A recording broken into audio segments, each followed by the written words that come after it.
This is a Hollywood Outsider, an award-winning weekly entertainment podcast. We are obviously off for holiday if you weren't aware, but that doesn't mean you don't get anything. Every year when we take a couple weeks off for the holidays, we like to take basically what were the most popular episodes of the year and release them as basically one episode. So we took our 3 most popular topics, which were 80s movie soundtracks, the multiverse, and let's get controversial, and threw them into one episode. So hopefully if you've missed those episodes, you can catch up on just the topics, and we'll be back very, very soon with our whole awards. And then, of course, our film and TV extravaganzas in January. So looking forward to that. Looking forward to be back in the podcast circuit. But until then, enjoy. Remember, you can always find more information at thehollywoodoutsiders.com. And you can support us on Patreon at patreon.com/thehollywoodoutsiders. We have 2 new episodes that hit this past week. So you can hear some new goodness, and you have immediate access to whatever tier of content you subscribe to when you hit it. That's patreon.com/thehollywoodoutsiders. We're going to start with Let's Get Controversial, move into Multiverses, and then we'll hit 80s movie soundtracks, which was by far the most popular topic of the year, which means next year we'll have to hit the 90s. I'm Aaron Peterson. I'm joined by my fellow hosts, Amanda Sink, John Davenport, and Troy Heinrichs. Different people on different topics, but let's start it off. Let's get controversial.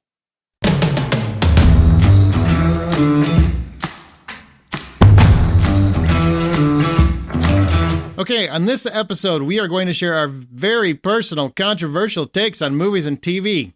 Now, what that means is that we think very passionately the opposite of popular opinions in regards to certain things in TV or movies. Some examples would be, and I'm not saying I co-sign on these, I'm just saying that these would be examples of a controversial opinion, or hot take, I guess you would call it. Some people call it these days. I just hate that term.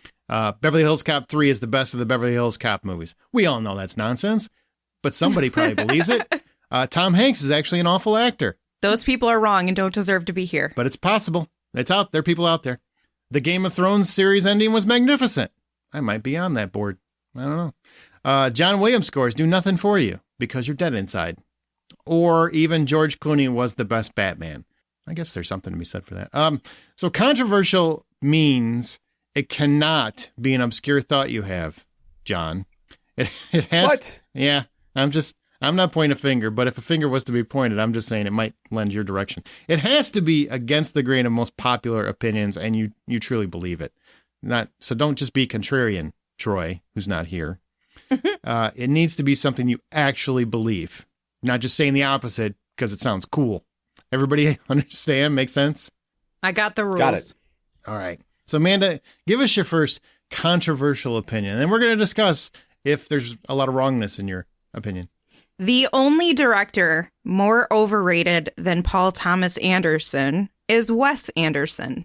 So by that statement, you're saying that both Paul Thomas Anderson and Wes Anderson are overrated. I am. It has to be something to do with the name Anderson. I was thinking the same thing. I was like, who are the directors that I can't stand? And I thought of those two and I was like, hold on, are they related? I need to make sure that this isn't like a familial thing. Where are you on Paul W.S. Anderson? Oh my God.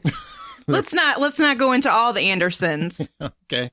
Man, I got to tell you, I know a lot of people think Paul Thomas Anderson is like one of the greatest filmmakers of all time. I am not on board with that either. So I find him to be lethargically paced in his films. Like they're boring. Both of these directors to me create very boring, sometimes artistically beautiful in the way it's presented. At most. I would say Wes Anderson has a bit more creativity when it comes to that because he can have some visually appealing pieces. But other than that, I don't give a shit about what they're putting on the screen at all. And it makes me want to take a little nappy nap. John, where do you stand on this? I don't know, because I can say that Wes Anderson has created some very fun, interesting, and engaging movies for me. Other movies that he's done have been movies that I've avoided like the plague just because of the people who love them so much. And then Paul Thomas Anderson, all right, I sort of get it because like looking over a lot of the things he's made, I have passed on a lot of them. And the stuff that I have seen, though I think are fantastic movies, I also think that I could have just done better by beating myself with a hammer and knocking myself out. That's kind of how I feel. When it comes to Paul Thomas Anderson, I just find him okay. I just find his movies very lethargically paced. Like I said, Wes Anderson, I don't like at all. Not at all. I don't like, it's very much it's like quirk for quirk's sake. Yes. As soon as you see his name, you're like, oh, it's going to be quirky. Of course it is, because everything he does is quirky. I'm just tired of quirk. Why did you get gay man accent? It wasn't gay man. It was quirk accent. It was a quirky accent. It was. So are you saying the gay accents are quirky? Oh, son of a bitch. I'm not going in this corner. No, I'm not. I'm just saying that Wes Anderson is a little too quirky for my liking. I don't like that style of humor, I guess, is what it is. I really want to just point out how we just called the gay accent a gay accent. You guys did. I did not. It's an affect, not an accent. Just letting you know. Either way, it was you guys, sons of bitches. Okay. All right. Happy Pride Month. Jesus. Yeah, happy Pride Month. Jesus. Speaking of which, John, what's yours? What's my what? Your first one. That's funny. You missed my joke. I thought it was clever. I got it. The movie industry would be so much better off if the nerds didn't take it over. Oh, that's an interesting take. What do you mean by that? It seems like everyone who, I got along with throughout my life who wanted to see movies about cartoon characters that we loved or see real takes on, comic book characters, all this stuff, see Star Wars dug out from the grave, all these guys who all really wanted to see that, won. And all of a sudden, that's all we're getting. And we no longer appreciate the movies that have nothing to do with that. Oh, so you're saying we went too far to the other side, like we tend to do these days. Yes. Whichever side you're on, we go too far to the other side. Right. So as much as I want to be able to say something like Top Gun is a movie that is an outlier from what I just said, it's not an outlier because a lot of people who we grew up with, a lot of the nerds, really loved that movie. And to be able to finally see them pull a sequel out of that movie 30 years later is, again, that falls into the category. Now, it would be really bad if we see like another sequel to Iron Eagle pop up. But would it though? Would it? I like Lou Gossett Jr. I'd be okay with seeing him back. You're gonna see that cyst on the top of his head pilot a plane? Stop it. Anyhow, I sort of really miss brand new ideas that were brought to film. Ideas that would be virtuosity that would have been like, that would never make it today. Mm-hmm. Even if it was brought up to date to current technology, would never make it today. Well, they've stopped making movies that we used to flock to. A Few Good Men, stuff like that, where like a good courtroom thriller, a good just sexy thriller, like a Fatal Attraction or something like that. Those used to be things that were in theaters and people flocked to them. Now it's just, you're right. I see what you're saying. It's just all comic book movies, sequels to beloved properties we've known from Star Wars, Jurassic World, all that stuff. Right. Even the TV shows are more popular if they're geek related. Yes and no. TV has become the realm of where a lot of those Fatal Attraction type movies have gone to. But they fall on deaf ears because nobody really, and they don't put the same effort into them. Right. It used to be like the biggest stars and, we're matching them up. Halle Berry and Bruce Willis. And, you've got Michael Douglas and Glenn Close. This is some sexy stuff. And now it's, I don't know, who's Kelly Ripa's husband? That guy and somebody else. I would almost argue that it's less to do with nerds taking over Hollywood and more to do with just Disney taking over Hollywood. I mean, there's some truth there, but it's DC too. I mean, I think it's nerds. I think the geeks shall inherit the earth has been what has doomed us all. Mm-hmm. Mm-hmm. That is where the worst fandoms live. Pluses and too. minuses. Pluses and minuses. Yeah. Yeah, it is really the worst fandom, where the worst fandoms live. How so? Why do you think that? I mean, think about Spider-Man. No offense. Hey. No offense. Think about Spider-Man. Think about all the DC Case in movies. point. Think about Star Wars. Think about every property that comes from nerds, and how if it's not exactly how that one individual nerd feels it should be, then they're going to argue with every other nerd in the world and say, no, you're wrong. I'm right. No, you're wrong. I'm right. And they should have done it this way. And we're literally going to start an online campaign until Zack Snyder gets his director cut released. I'm good with that. Like, just, I'm good with that. I know there's been some good benefits that came out of it, but when you think about Yeah, how I get what you're evil, think about the Star Wars fandom, how evil they can be and mean. It's like you give the guy who was bullied for his whole life, you give him a little bit of power and they start becoming, you either die a hero or you live long enough to see yourself become the villain. As far as like the Star Wars fandom, like, yeah, some Star Wars fans are the worst human beings on the planet, which is interesting because you would think that a whole story that's, supposed to be anti-fascism, and you get these fascists that show up and start like complaining about it. Like that, I guess you're missing the whole point of what's happening here. Well, hang on. On the same token, I think there's hyperbole on both sides. Like, I'm going to be defensive on that point for a second, because every time you want to be critical of anything that's Marvel or Star Wars or any property like that, it's always you're a hater. So it goes both ways. I mean, people just attack you for having an opinion that isn't, especially when it comes to Marvel or Star Wars. If you're not on board and you don't love it, then you're obviously a hater.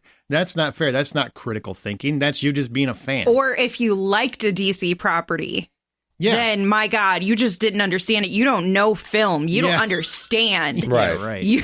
You just don't understand. There's hyperbole on both sides of it. That's also very true. The thing I'm actually pointing out is like, so I get hypercritical over things like Boba Fett and some of the Star Wars properties, but I tend to think that it's because I know the story better than they do. However, when you're starting to get hypercritical because this character's race shouldn't be in the Star Wars story, or why do we have this? Why should we care about this female role at all? When it starts attacking things that are, you wouldn't actually go out in the street and say, hey, this black... Ooh, I almost said it. I'm glad you didn't, whatever it was. I have no idea what you were going to say. Hey, this person, because of race, shouldn't even be involved in the whole story. Like, yeah, that is where you start making the... I see what you're saying. You start crossing the line when it becomes a conversation about that. Like the poor girl from who had... Kelly Marie Tran. Yes. All she did was show up, nail her audition, and then show up in the story because she did an awesome job in her audition, and all of a sudden everyone just gave her a hard time and like ran her off the internet. Like that's garbage. Like that's treating people like that for no other reason than the fact that their existence is what bothers you. That's where we start crossing a line. I can agree. So yeah. Well, man. Now I don't like geeks anymore. Thanks, man. That means I hate myself because I need more self-loathing in my life. Right. So here, I'm gonna give you something, and I've always thought this isn't something I just pulled out of my ass. I'm sure that trunk's got a lot in it. It's a badonkadonk, man. I'm telling you, it's really. But I want to explain it, and I want you to think about it before you tell me I'm crazy. Okay. Mm-hmm. All right, and keep in mind, this movie is from the early '80s. It's a different time. It's like 40 years ago. Different time. 40 years ago this year, actually. Actually, this month. Oh, happy anniversary, mystery movie. Pride Month and 40-year anniversary of this movie. So I think it all connects. So here we go. You ready? I believe E.T. is less a story about friendship than it is an unconventional metaphor or allegory, however you want to say it, for homosexual or interracial love. Let me explain. And if you're... Please do. And if you're...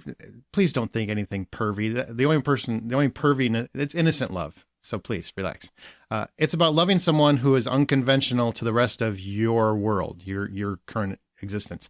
And if you just think about the film a little bit, it's the early 80s.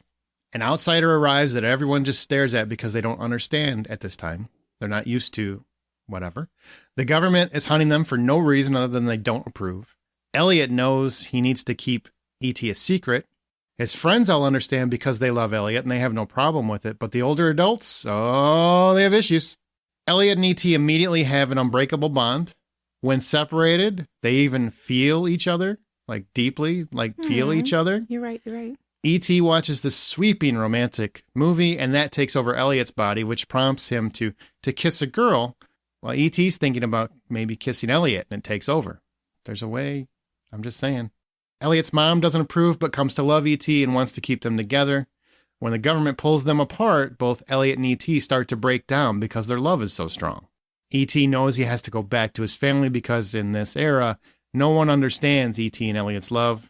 So Elliot's friends help him get back to his family, where he tells Elliot he'll always be right here in his heart with this gigantic glowing heart to prove it. So tell me, how is this not a love story? I think when you... Well, I'm sold. Yeah, when you put it that way. I've had this conversation with people over the years, and of course they always say I'm crazy before I even speak. I've honestly never heard this take before, so I don't know if it counts as controversial because I've never heard anybody else ever talk about it. Please go state it in a public forum. I was going to say, but I think now that it's out in the ethers, people are going to come for you and be like, no, but I agree with you. I think that's an interesting observation. I actually firmly believe it's probably more homosexual, I would say, than interracial. But I was just trying to think, like, at the time, those were kind of still taboo. Interracial was still taboo. And I know that because I lived, even though times had changed, they hadn't changed that much. And homosexuality was really looked down upon. So with the government constantly basically implying horrible things about homosexuals and stuff like that. So I've always thought that this was kind of like a very small, innocent way to show love between two boys, that it happens, and it doesn't, you don't have to think, like, I've had this conversation and people automatically go dirty, and that just irritates me because I'm like, you didn't think it was dirty when they were just friends. So, why do you have to make it that way? You can love all children, like at that age, at Elliot's age, love somebody. They have a crush on somebody. So, I mean, I think it was completely normal. And I think if you think of it in that way and you watch it in that way, it becomes a different kind of movie and it kind of a beautiful story. I like that. We need to have Steven Spielberg's take on this, his response. I'm sure he's going to take my calls. I'll put the call out. All right. So now we are back to Amanda. Okay. This is something that I've talked about on the podcast before, but only in specific episodes. Is this about Tom Cruise being a stuntman? No, you know what? I purposefully did not put my Tom Cruise opinion on this list. Okay. Because it's not that controversial. There are plenty of people that agree with me. All right. Anyway, my number 2, The Notebook, is probably the worst depiction of a romance to admire than any other film. Noah manipulates this woman who is seeing someone else to go out with him, or else he will kill himself. And every time she gets a little bit of happiness, he's there to try and swoon her away, regardless of the implications. Their relationship is incredibly toxic and unhealthy. Nothing about this should scream romance and love. Now, in the end, is the ending very sweet because of the health condition, and it's all very sad and sweet. But their entire relationship leading up to that moment is nothing to admire. Yeah. Well, I mean, I would edit it. Though I agree with that, I'm not going to say the entire relationship, but I'm going to say the entire courtship up until the marriage, because we don't know what happens after they get married beyond like this incredible bond that they have at the end of the marriage. That's fair. But even when she's engaged to someone else and he's like relentless, like this man does not let her just say no and just live with it. He's like, oh, well, I got you to say yes one time before because I threatened to drop myself off a Ferris wheel. So I'll get you to say yes again. Yeah, it's hard for me because I don't like that movie. I just don't enjoy it at all. And the end is like, wait, dementia the whole time? That's where we were at? How did I not see that coming? It was a good twist. It was a great twist. Sad, very sad. But yeah, I can see your point. I didn't like their romance, and maybe that's why. I just thought the whole thing was very tragic, but not in a good movie way. Just more of a, well, that's sad. God, I'm glad it's over too. Also not meant for me. I'm on board, Amanda, mostly because I don't like that movie. So you got me sold. Apparently John's he's not sold yet, but Oh, no, I'm sold, but I don't feel like I'm qualified to respond. Okay. All right. So what's your next one, John? You know what? I just realized that my next one maybe blends in with my first one, but let's try it. Star Wars. It should have ended with Return of the Jedi, and should have never seen anything after that. So you think all of the stuff that we've gotten since is not worth it? Well, does that include your it has extended to universe be- books? Does that include the books, or is that we're just talking films here?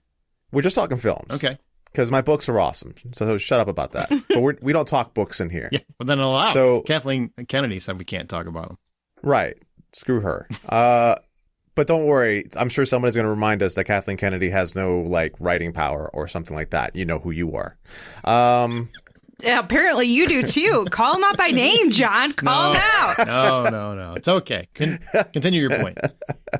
So my point is that, you know, since Return of the Jedi, you know, we got the prequels, and, you know, a lot of people who are of a certain age love the prequels. A lot of people of a other age, not so much. And then we got the new movies. And again, this is one of those situations where a lot of people of a certain age love those, and I'm talking like toddlers, and then everybody who remembers the first 6 movies, not so much. And then we have these shows where the best character and the best show that we have is of a character that's not from the history of the movies at all. It's a brand new character, gives us a brand new enjoyment for it. Everything where they try to bring up Boba Fett, I could have told him. I think I did tell him. I think I told everyone that would have been a bad idea to bring Boba Fett back. Now we have Obi-Wan, and that's Obi Snooze because it's not that interesting of a show. And it doesn't give me anything new to be excited about because, again, I feel like I know where the story is going. So, yeah. If we would have just been able to end at Return of the Jedi, I could have maintained my love for Star Wars as opposed to feeling like I spent a good majority of my life loving something that will never love me back. Well, that ending just got really sad and tragic, just like The Notebook. But I can see both sides. I can see why someone who had a beloved affection for Star Wars would want it to end and not see any of the lesser than aspects. But at the same time, that's how a property, it's one of the ways that they've gotten to have Star Wars live on with multiple generations. And you said it yourself. The next generation, a set of films are made for, and they connect to, my generation. A lot of us like the prequels because we grew up with it. That's what came out when we were kids. We know they're not great movies, but we still have an affection for them because of that. And then this next set, of course, when there's another generation. So it's basically just making a new set of movies for that following generation and trying to continue that and make it live on. But I understand why someone who was so connected and saw the originals would be like, no, we didn't need more. And I don't care about these other generations loving Star Wars. They could have just loved the originals if we could have just made that persist. So I see both sides to this argument. There's a trick here because they started episode 4, 5, and 6. Like those are 4, 5, and 6. So I think it's perfectly fine to have episodes 1, 2, and 3. And then also 7, 8, 9. I'm fine with that. What I think should have happened, in my opinion, is Skywalker should have been done with 4, 5, and 6. You've got a whole world out there, and they have to connect every damn saga series to the Skywalkers. It's all Skywalker. And now even the series are all connected to Skywalker. Everything's a freaking Skywalker movie. Even Rogue One had nothing to do with Skywalkers. They got to have a Skywalker pop in. They got to have Leia show up at one point and be like, hey, what's up? This magical glow. What's going on? Like, there's no reason that they have to, even in the show, you got Mandalorian, you got Boba Fett, shows where the characters should never show up, just frequently just show up because they're like addicted to the Skywalker name. And I think it's ruined it and diluted the property so much that it has kind of ruined the concept of what Star Wars was at one time, which was this vast imaginative universe of endless possibilities. And instead, just a vehicle to meet up with a Skywalker again. And it's such cheap nostalgia because they do it, and every time fans just lose their shit over it, and they get super excited. And all I keep thinking is, that's all it takes, man. Like, it doesn't matter if the story sucks. Like, Boba Fett was a crappy series, but you show Mando and you show Skywalker, and people lose their minds. And I'm like, this is why Don't forget Grogu. What's that? Don't forget Grogu. Yeah, Grogu shows up in it too. Yeah, don't forget Baby Yoda. And I'm just going to keep calling him Baby Yoda. I don't care what his name is. It's just, I agree with you to a certain extent. I think it's been mismanaged. I don't think it was wrong to do it, but it's been mismanaged completely.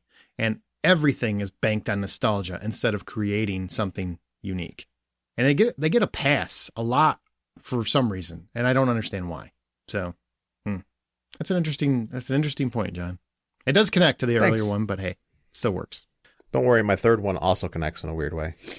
You did plan for this episode, right? Like, it wasn't just like just now. You showed up and be like, shit, I got 3 things. They're all Star Wars. I got a 3-day weekend, and it's because of Juneteenth, and I've been drinking a lot, so no. All right. Stanley Kubrick. This is my second one. Stanley Kubrick is a great visual artist. I think he is very imaginative in terms of his visual representation on film, but I think he's a mediocre film director. 2001 is a boring mess. Dr. Strangelove, I'll give you most of that because it's unique and interesting, but even Rob Zombie had one good one. Spartacus was okay, but that was all Kirk Douglas. What? What's so funny? The Rob Zombie. Oh. Just the Rob Zombie. It's true, though, right? It is true. Nothing in the direction of Spartacus really impressed me that much. The rest are a real whiff to me. Eyes Wide Shut had a great orgy scene, but that was a crappy movie. Full Metal Jacket, half the movie's great because of D'Onofrio, and then the second half is absolute garbage. The Shining didn't even resemble the source material in any way, shape, or form, and people excuse hammering it up as great acting. Ridiculously over-the-top performances across the board. I don't find Stanley Kubrick to be a good director. That's my second one. I don't agree with you. I don't think he is That's probably why it's controversial. It is, yeah. I think a lot of his movies are very mediocre, but even if you didn't... Doesn't that kind of prove my point? Hold on. Let me finish speaking. Stop interrupting women. Oh, don't cheap shot yeah. me. Don't cheap shot me. Dr. Strangelove was fantastic. Blah, blah, blah, blah, blah, blah. Full Metal Jacket was fantastic. You also left out A Clockwork Orange, which was wild. Oh, I guess I did leave that out. You're right. Yeah. And even if The Shining doesn't resemble the source material, it's still good if you think of it independently. I don't agree with that. I know you don't. But I agree with you on 2001. I agree with you on Spartacus. I think he has had a few, really good movies where he was able to shine his light and do well. But I think if you look at his entire compilation, his entire portfolio of film, he becomes much more mediocre. So I agree with part of your sentiment and not all of it. I agree with the majority of it. Clockwork Orange, people sat me in that stupid chair and pried my eyes open and did the eye drops in my eyes to make sure I sat down and watched that movie. It was not a lot of fun, and it was not as interesting as people made it out to be, Agreed. Especially in the 90s. So much so that I forgot it, John. Yeah, that's true. Yeah. 2001. Hi, Dave. No, that's not really good for me. Lolita? No. I like Lolita.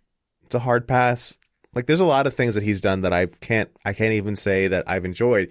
Now, the visuals and the way he frames a shot and the way, and the intensity that he puts into some things is pretty great. But the rest of it, his pacing is always off base. His engagement, it's off base. The way he directs his actors, way off base. So there's a lot missing from his movies, I feel. There we go. You really like Lolita? I do. I feel like you and Roman Polanski are the only ones that like that movie. Stop. Wow. Zinga. By the way, he should be banned. All right. So, yes. Amanda, back to you. Number 3. What do you got? That's another controversial take. That's not a controversial take. He's a piece of shit, and I hope he rots wherever he is. Well, no, I agree, but the Academy doesn't seem to necessarily agree. I think the Academy should be absolutely ashamed of themselves for ever allowing anything he directed after that point to come into the Academy. They should be ashamed. They should be ashamed. They really should be. My third is that shows like Parks and Rec and Brooklyn Nine-Nine have made The Office unwatchable and annoying for me. Michael Scott was actually the worst part of that show. I'm going to add to it, so it's 2 controversial takes, all part of one. Okay. He has never been an interesting or funny character. What? Yep. The only reason that this show was watchable... Are you saying Brooklyn Nine-Nine and Parks and Rec are better than The Office? 100%. Yeah. Now, I've never really given The Office a shot. I've sat down. It feels way too much like work to me. That's what she said. No, she really did. And then these 3 shows have all the same DNA. Parks and Rec actually was following the same makeup as The Office for the first season and broke away in the second season, because Parks and Rec the first season was not nearly as enjoyable. 100%. Right. As not nearly as enjoyable as the following seasons were. And Brooklyn Nine-Nine didn't make the same mistake and just went all in at the first jump. So, like, I 100% agree with what you're saying as far as, like, The Office being one of these unwatchable and annoying shows because, yeah, it feels too much like work. And I didn't, like, the episode I watched, I'm like, wow, I'm Jim. I'm sitting there surrounded by people who are doing the craziest stuff. And I'm like, I see it all and no one listens to me. So, yeah, there we go. Well, that's why it works, though. I mean, I'll be honest. I don't like comedies across the board. I mean, very, very rarely. I mean, only Murders in the Building is obviously an exception. Cobra Kai is an exception. But The Office is one. I don't know them by heart. I don't watch it religiously. But if it's on in background, I will laugh, like, typically. Unlike Friends, where if that's on, I just don't find anything in there funny. Brooklyn Nine-Nine occasionally, but it's usually Terry Crews. Andy Samberg I don't find funny.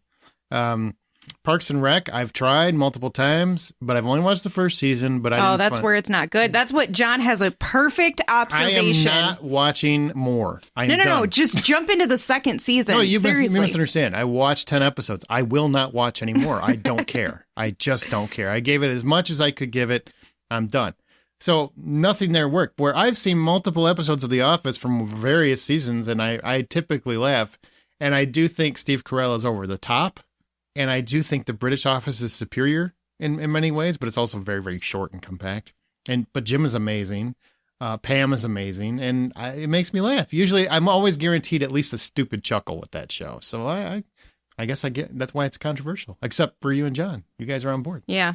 Troy would probably disown me and get me kicked off this show if he heard this right now. What kind of power do you think Troy has? No, he could just let you do what you're going to do, and you'll do it to yourself. Oh, ouch. He doesn't need to kick you off. He just won't show up for a couple weeks, and then he takes over. That's how it works. Look at the face. Look at the face. All quiet. I have been called out, and it hurts. John, you're third. My third. The Snyder Cut is a much better movie than the Avengers: Age of Ultron. Agreed. I don't think that's really that controversial. I feel like that's true. That's just fact. Oh, all right. But go ahead. Explain. Well, then, why do you feel that way? Well, I don't need to. I mean, if everyone's going to agree with me, let's just go on to my fourth and final one then. Jordan Peele is not though a great writer-director, he is not the greatest director of our current generation. Oh, my God. John, if you get murdered, it's not me. I just want you to know it wasn't me. I don't even understand your I have an alibi. His take is very specific to Amanda. And it's not even how Amanda feels. Not anymore because she's like, I shouldn't say shit like that. He's the pioneering director of our time. Oh my God. People can't just be good anymore. They got to be the pioneering director of our time. Oh my God. But he is a great I'm director. so proud of myself. He is a great director. You're so sassy.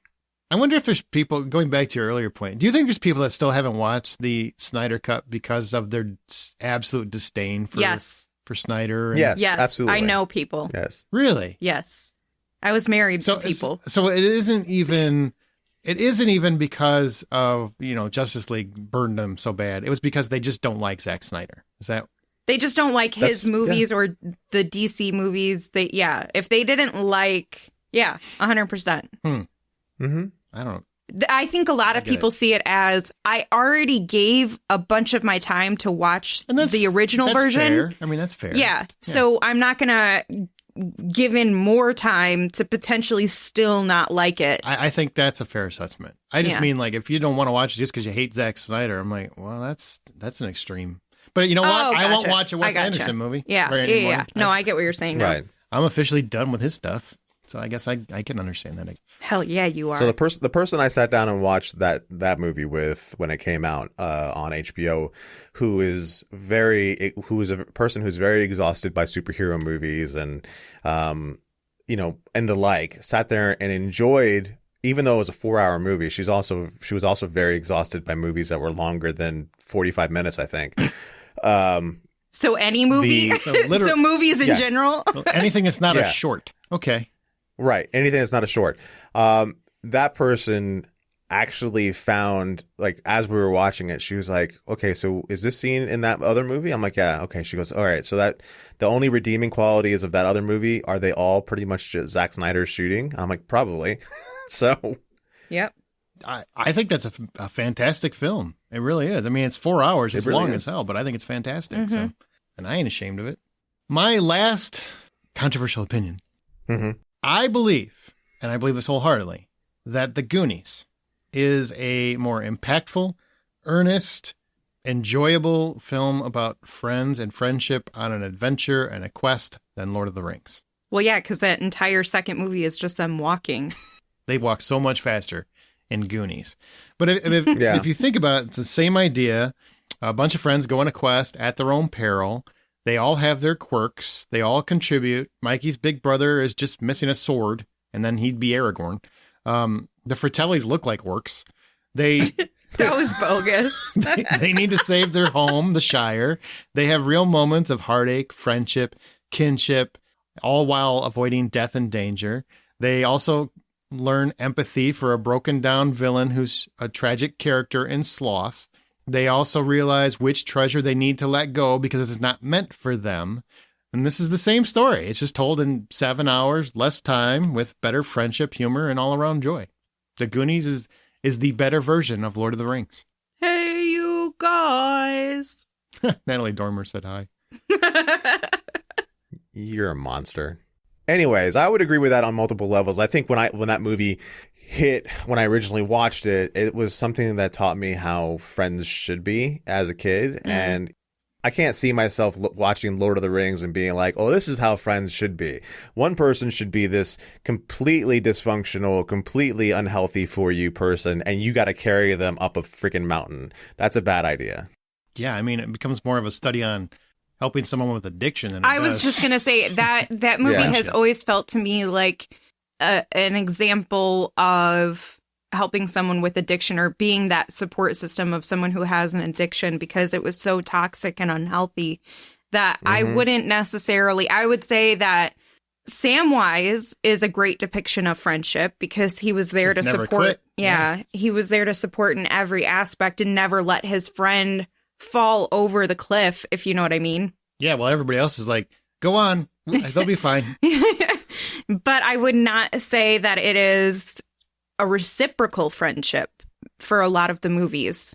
And the second one is very boring. Not at all. So and Goonies is so much fun, and they accomplish the same amount in just a much shorter time period.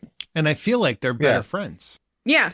They are better friends in Goonies, because in Goonies teaches you that you can have disagreements with your friends and they're not friendship ending. Exactly. That's a good point. Yeah.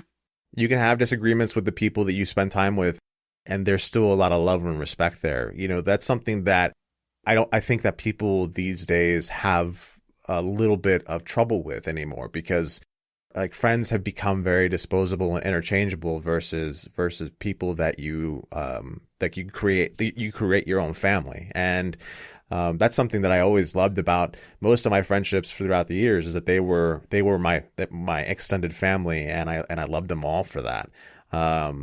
And I get that from movies like Goonies, movies like The Flight of the Navigator, not Flight of the Navigator, but Explorers. Yeah. Actually, Flight of the Navigator is another good one.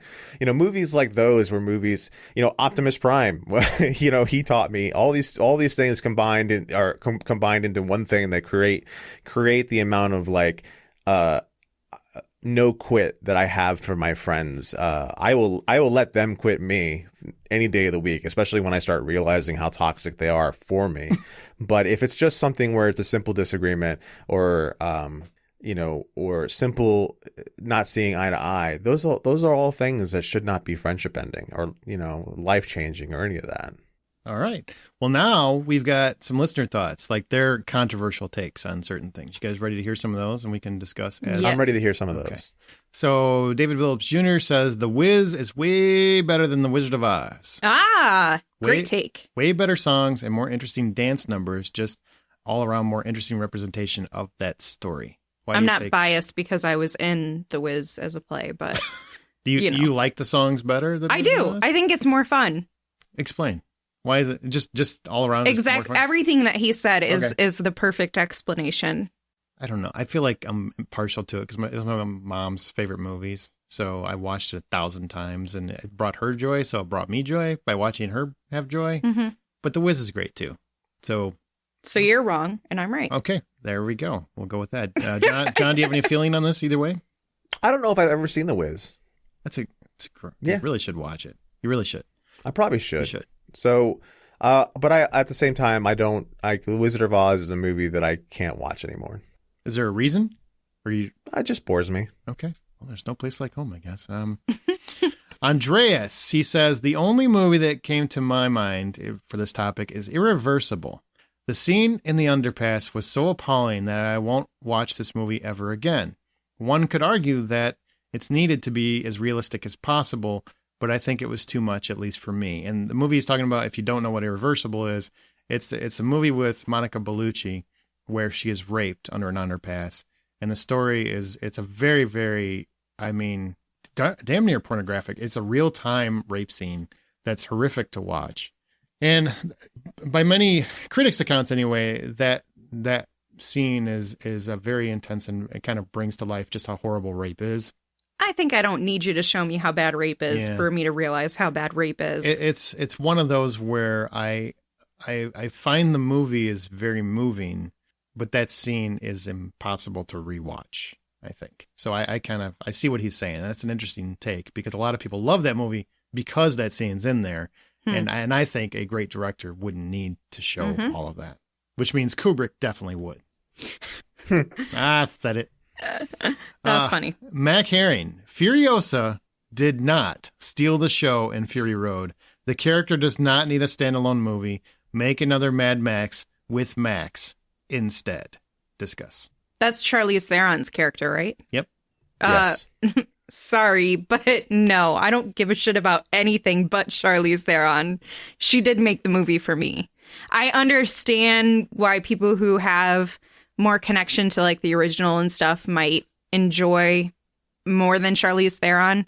But for me, this was not my type of movie. And I also didn't really enjoy it that much aside from her. And because they just go in a circle and that's always bothered me. Like, I feel like this is dumb. You just wasted my time. But I think that Charlize Theron, whatever she's in, steals the show 100%. Yeah, I'm going to have to say that Charlize kind of stole the show on that one. I watched that movie once, and I would have to say that Tom Hardy, though usually a great and engaging actor, didn't do much in that movie. Like, he didn't really show up too much. Now, that could also be said about the Mel Gibson Mad Maxes because of the way he's playing that character, which is very toned down and very quiet, very stoic. Yeah. And so there is that through line when it comes to the two different characters of Mad Max, how they've been portrayed as they're basically the thing that's carrying you through the story, but the story is actually the things that are happening around him. Yeah, I get why this is a controversial take because I don't think you're going to find many people that agree with you on that one. I found Tom Hardy to be okay in that movie, which is, I think he's a great actor, but he's just okay in that movie. And I love that movie, and I love it a lot because of Charlize Theron. Now, I agree it doesn't need a standalone movie because Charlize Theron isn't in it. And that makes the difference for me. It really does. But, man, I would still watch another Mad Max movie, though. I mean, George Miller is a great director, so I'm sure it would be fun. But Brandon Smith. Ooh, this is a hot take. I don't like Scott Pilgrim. I found nearly every character to be unlikable and poorly written, and the world made no sense. And Brandon, I am with you 100%. No! 100%. I like Scott Pilgrim. I like Knives Chow. That's it. So much, as soon as the movie was over, I had to look her up and make sure she was legal because I felt bad. Ew. She's super cute. But yeah, I don't like that movie. So you guys, most people think this is a great movie and Edgar Wright can do no wrong. Are you on that same plane? Are you with Brandon or against Brandon? I'm against him. Sorry, Brandon. I'm against Brandon because I find the movie visually appealing. I find it to be fun, and like the jokes within it are something that I enjoy. I don't like Michael Cera, and I don't like a lot of the other actors in it. But for whatever reason, whenever it's on, I can sit down and watch it. All right. Billy Axel Foley says Ghostbusters is boring. What? No. Yeah. What? Enjoy your hot take. Yeah. You're on your own, pal. Can't help you with that one. That's nonsense. Stefan Smidbeck says hype around movies is a turnoff. I rather wait to check stuff out unless I already decided a long time ago that I want to watch the movie. So he's saying that hype around movies is a turnoff. Is his controversial opinion? He doesn't like hype. I feel that I am going to have to more or less agree with him. I start distrusting things that get too much hype. I start sitting there going, yeah, but what's wrong with it? Why? Like, how could it be that awesome? I've been fooled before way too many times when it comes to hype, whether it's hype from my group of friends, whether it's hype from, the ads and, news articles or whatever. Like, I start getting really distrusting of it. I've been like, my biggest and easiest one to point to is like my group of friends really loved Avatar, the first movie. And they were like, you have to go see Avatar. Is one of the best movies we ever seen. It's amazing. It's great. And I fell asleep in that movie. It's not as fun and exciting as the people made it out to be. I think that hype it's not going to make or break it for me. If I'm interested in watching something, I'm going to watch it. If I'm not interested in watching something, I'm not going to watch it. I have trusted sources that I go to, but I don't know. I just feel like there are some people who are a little bit more contrarian when it comes to hype. If they hear hype, they're like immediately like, no, then I don't want to watch this because it's too hyped up now. And I don't know if that's what he's saying or if he's just saying like that it doesn't matter to him. Like that's not going to affect him. I just tune it out. Yeah. Like, I try to tune it out because honestly, there's certain properties that I know there's going to be hype before it ever comes out. So I will wait and just check it out myself. And I just stay objective, especially Star Wars or Marvel. You can always guarantee there's going to be ridiculous hype and it's the best thing ever. And it's just like, no, it's not.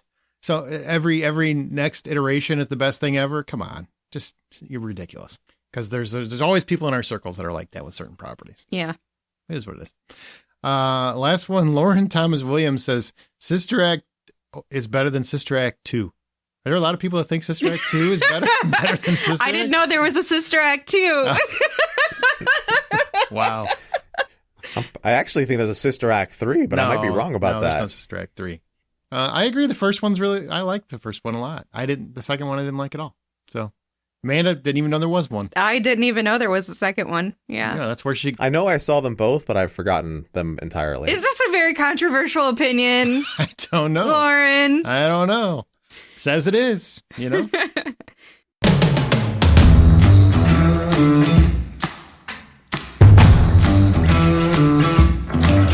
Journey through the multiverses, because there's a lot of them coming out. This is going to be a conversation about the multitude of movies and TV shows that now have established multiverses as a core concept. Marvel, DC, they have them. Spider-Man's doing it. Doctor Strange has it coming out. DC's got their Flash movie coming out, which is going to be their version of a multiverse. But it's also expanding into unique and new properties like Everything Everywhere All at Once is huge on the multiverse concept. Joel Edgerton's upcoming Apple series Dark Matter, same kind of concept. So what do you think about this concept as a whole of utilizing the multiverse? All of my favorite shows are multiverse shows. So I absolutely love this. Yeah, I mean, start with Fringe, for example. Fringe, probably one of the best uses of multiverse to actually explain how things are actually changing between each season and the characters and how they grow and how they actually have to work together to save each other's sides of the equation. I think it's probably one of the best uses of multiverse that I can think of. What do they do specifically that makes you go, that's why this is one of the best uses of this? I could say, but it kind of gives away the surprise of the show. I'll dance around it a little bit. Give us an idea. Basically, there's a mad scientist who is experimenting on both sides of the universe. His version is experimenting on both sides. And based on the experiment, one of the children dies. And as such, the child of the other universe basically becomes the focal point of the war between the two doctors. And that is the crux of the show. And based on that one decision, it escalates the war between the two universes, and they fight against each other, where really they should have been thinking about something that's really more important, and that's the future actually coming back to fight them, because of this war, it's actually ruined the future. And so instead of working together, they've been working against each other this whole time. So they have to learn how to work together to fight what's coming from the future. Okay. I kind of wanted your some assessment of why that one does it so well. That's only because Aaron still hasn't finished watching the show. I sure haven't. Well, the other side of it is that you get to see the two sides of every coin. In each coin being a character of the show, you get to see the what if nature of what that character would be if such and such thing happened, and that's why it does it so well and so seamlessly. It's just like the whole concept of multiverses work out because, in one season you got a character, or one place you got a character that's a villain, but yet you still kind of like that villain, but then you get to see him someplace else in a multiverse version of himself, and now you're kind of allowed to like him because he's not a villain anymore, but he's still more or less the same character. So there's a lot of aspects that you get to play with and reuse characters in different aspects that really it's just a lot of fun.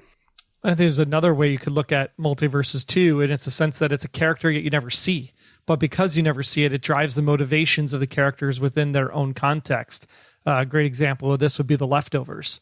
So you have the people that were the ones that are quote unquote still here and weren't the ones that crossed over to the other side.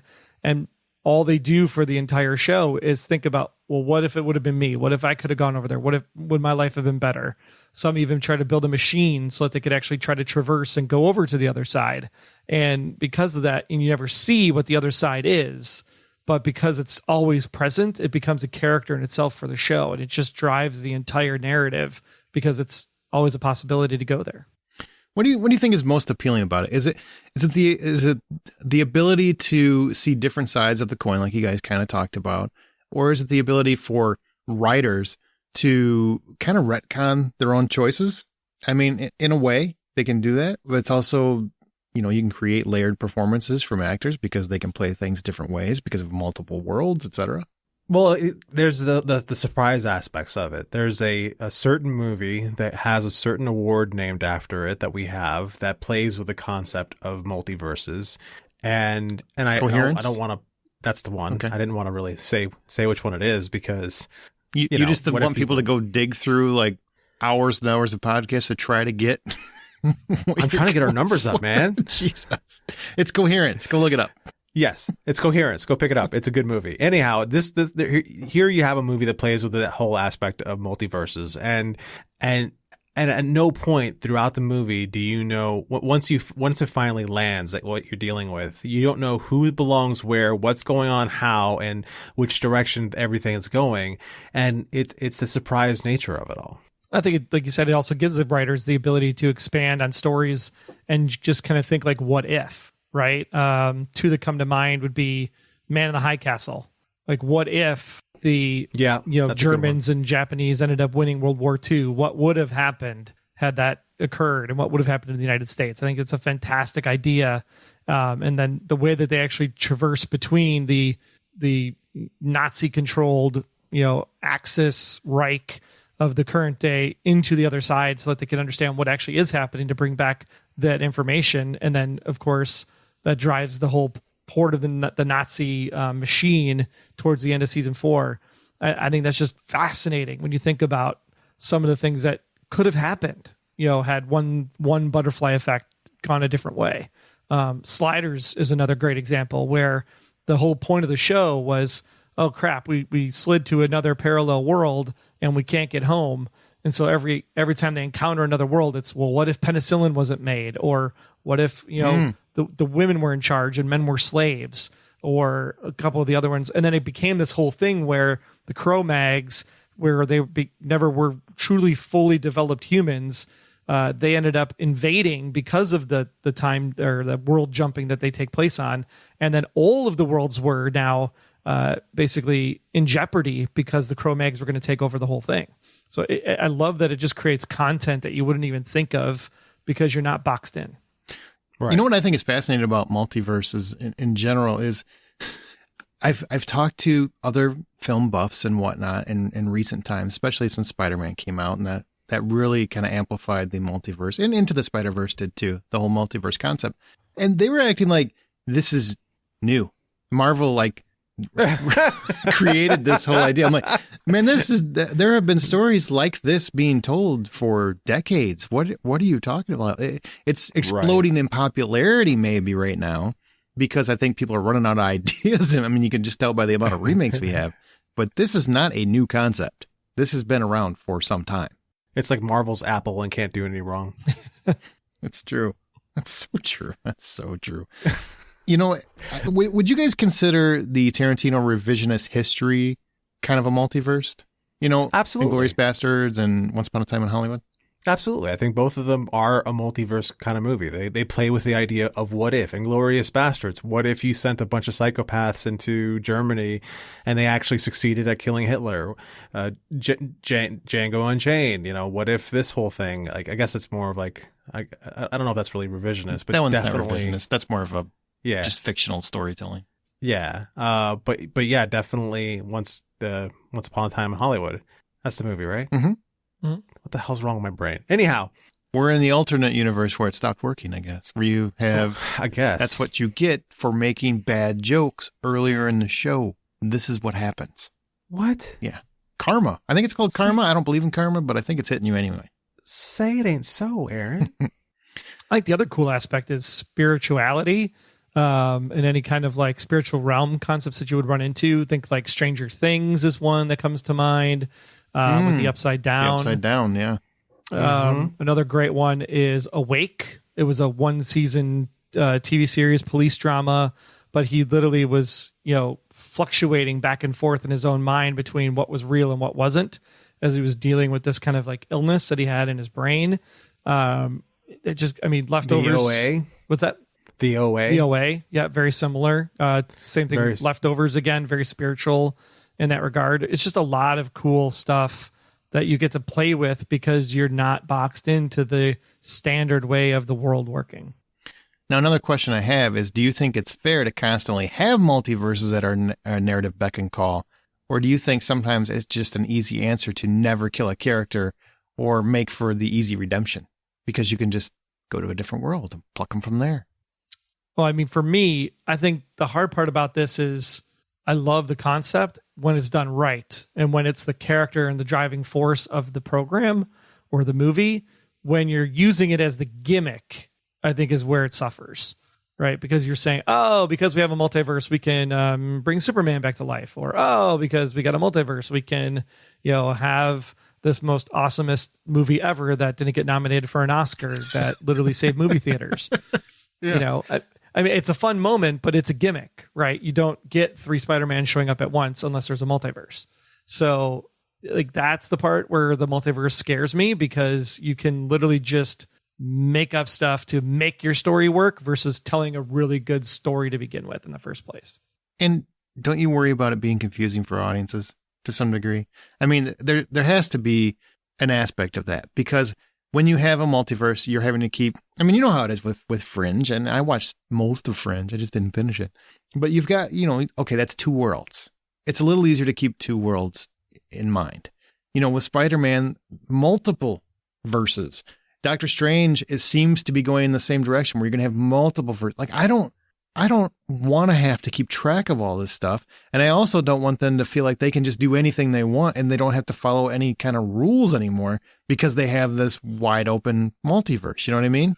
Like, I just feel like there has to be some kind of set parameters for the stories that they're telling, instead of just, I have to keep track of all this stuff, or you could just do whatever the hell you want. I'm concerned about it. I'm not against it yet. I have concerns about it. I think with anything else, it's a matter of responsibility and in the use of a tool. So, use a tool irresponsibly, it's going to be obvious. Use it responsibly, it's also going to be obvious, but in the positive way.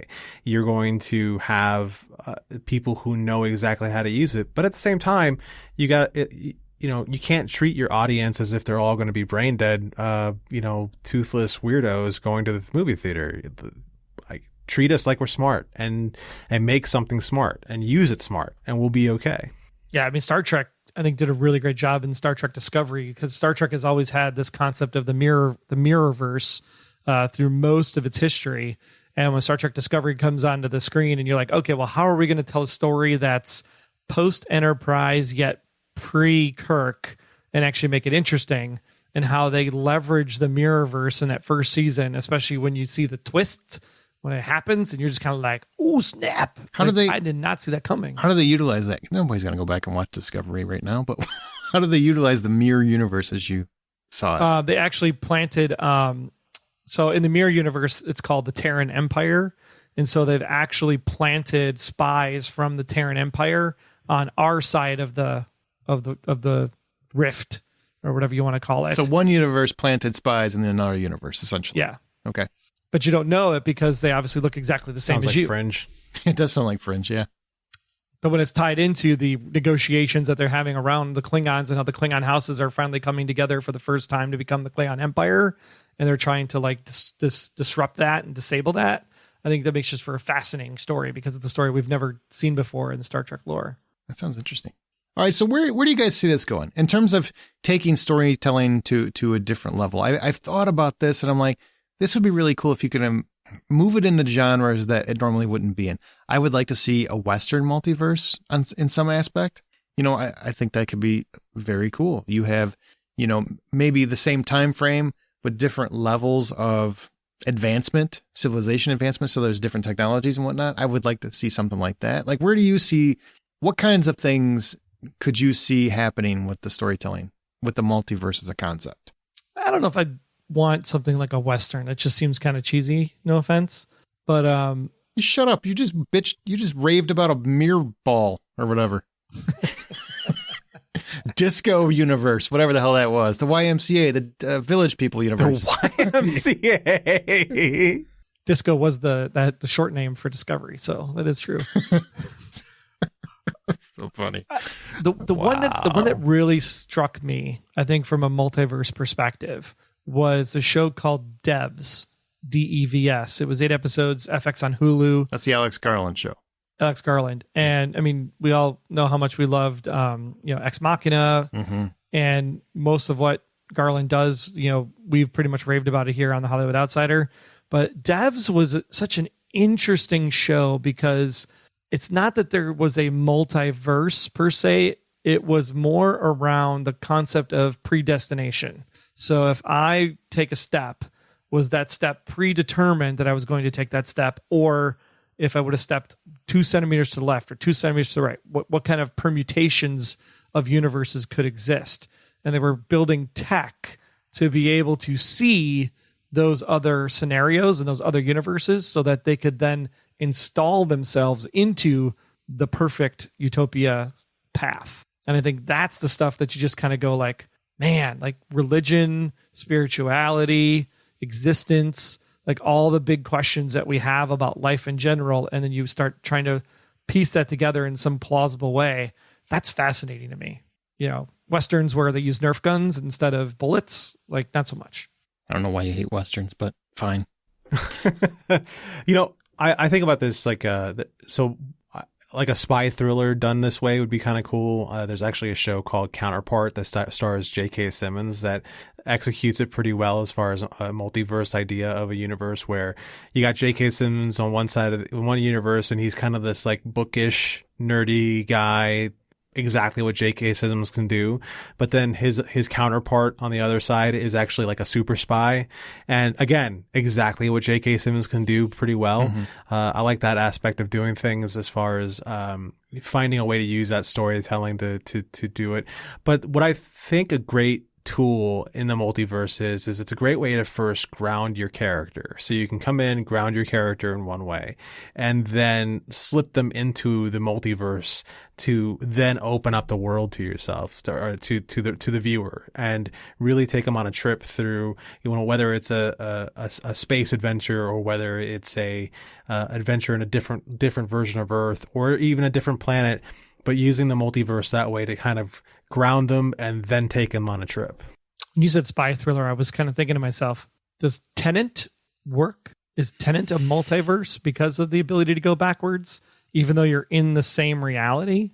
That's interesting because you at one point in the film, you definitely have the same character on both sides, right?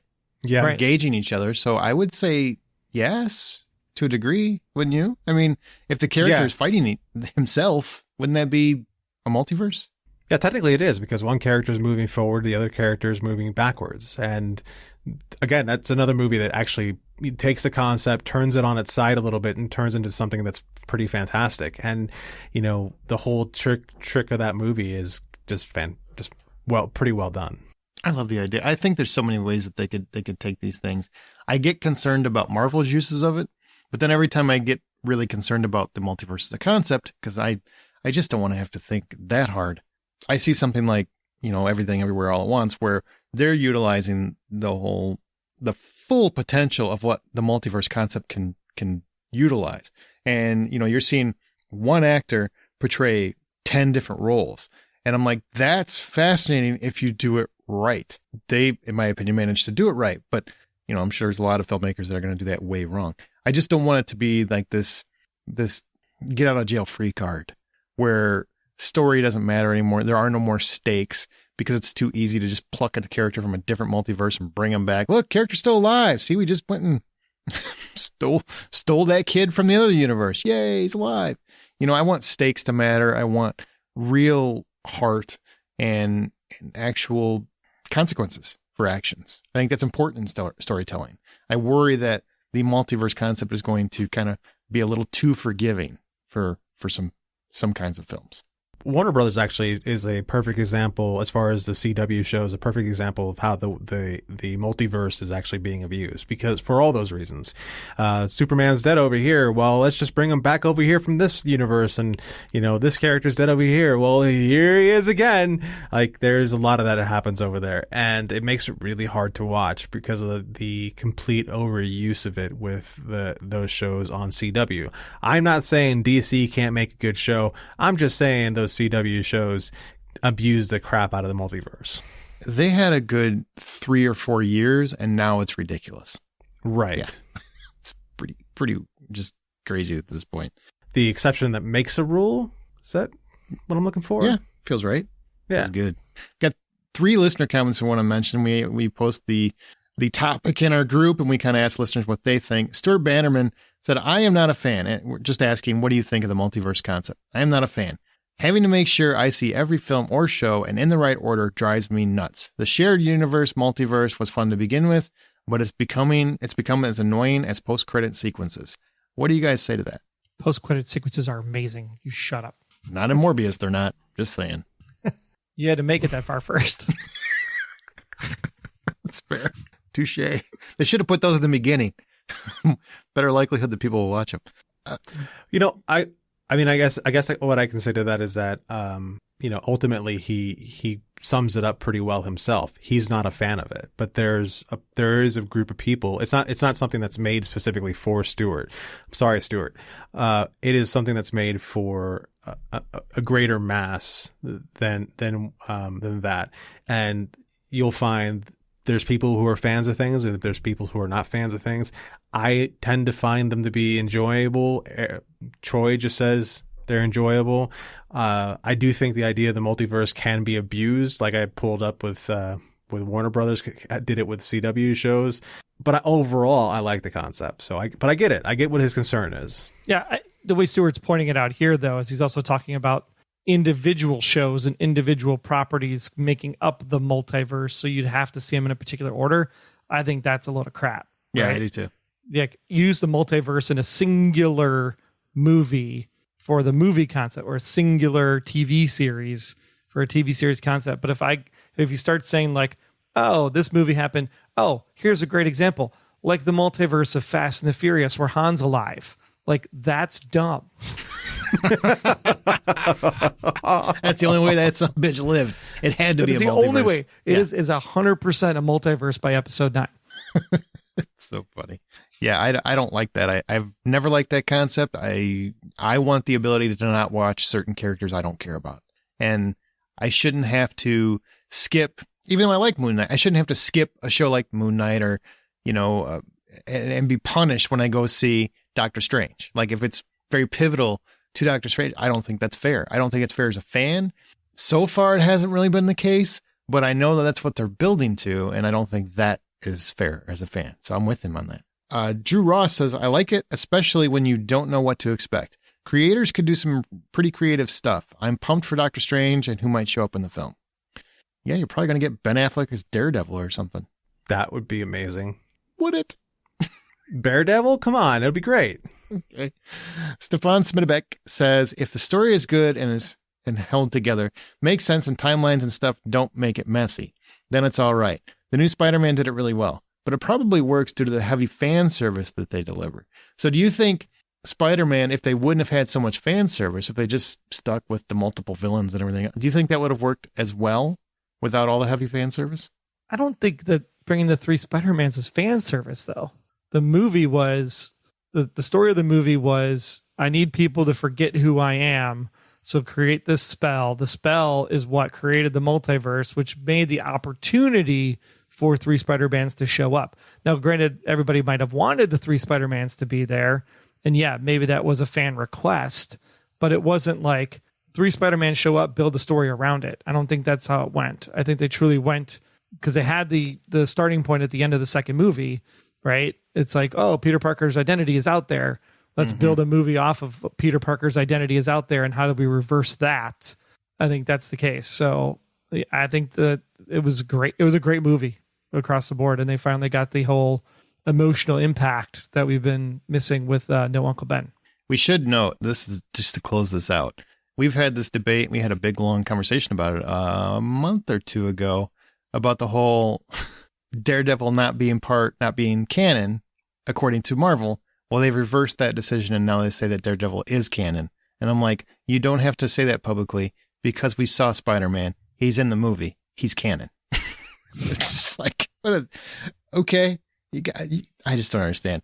And I love that fans are saying, well, they came out and said it, so now he's canon. I'm like, bitch, did you see the movie? They don't have to say shit. He's canon. I don't understand.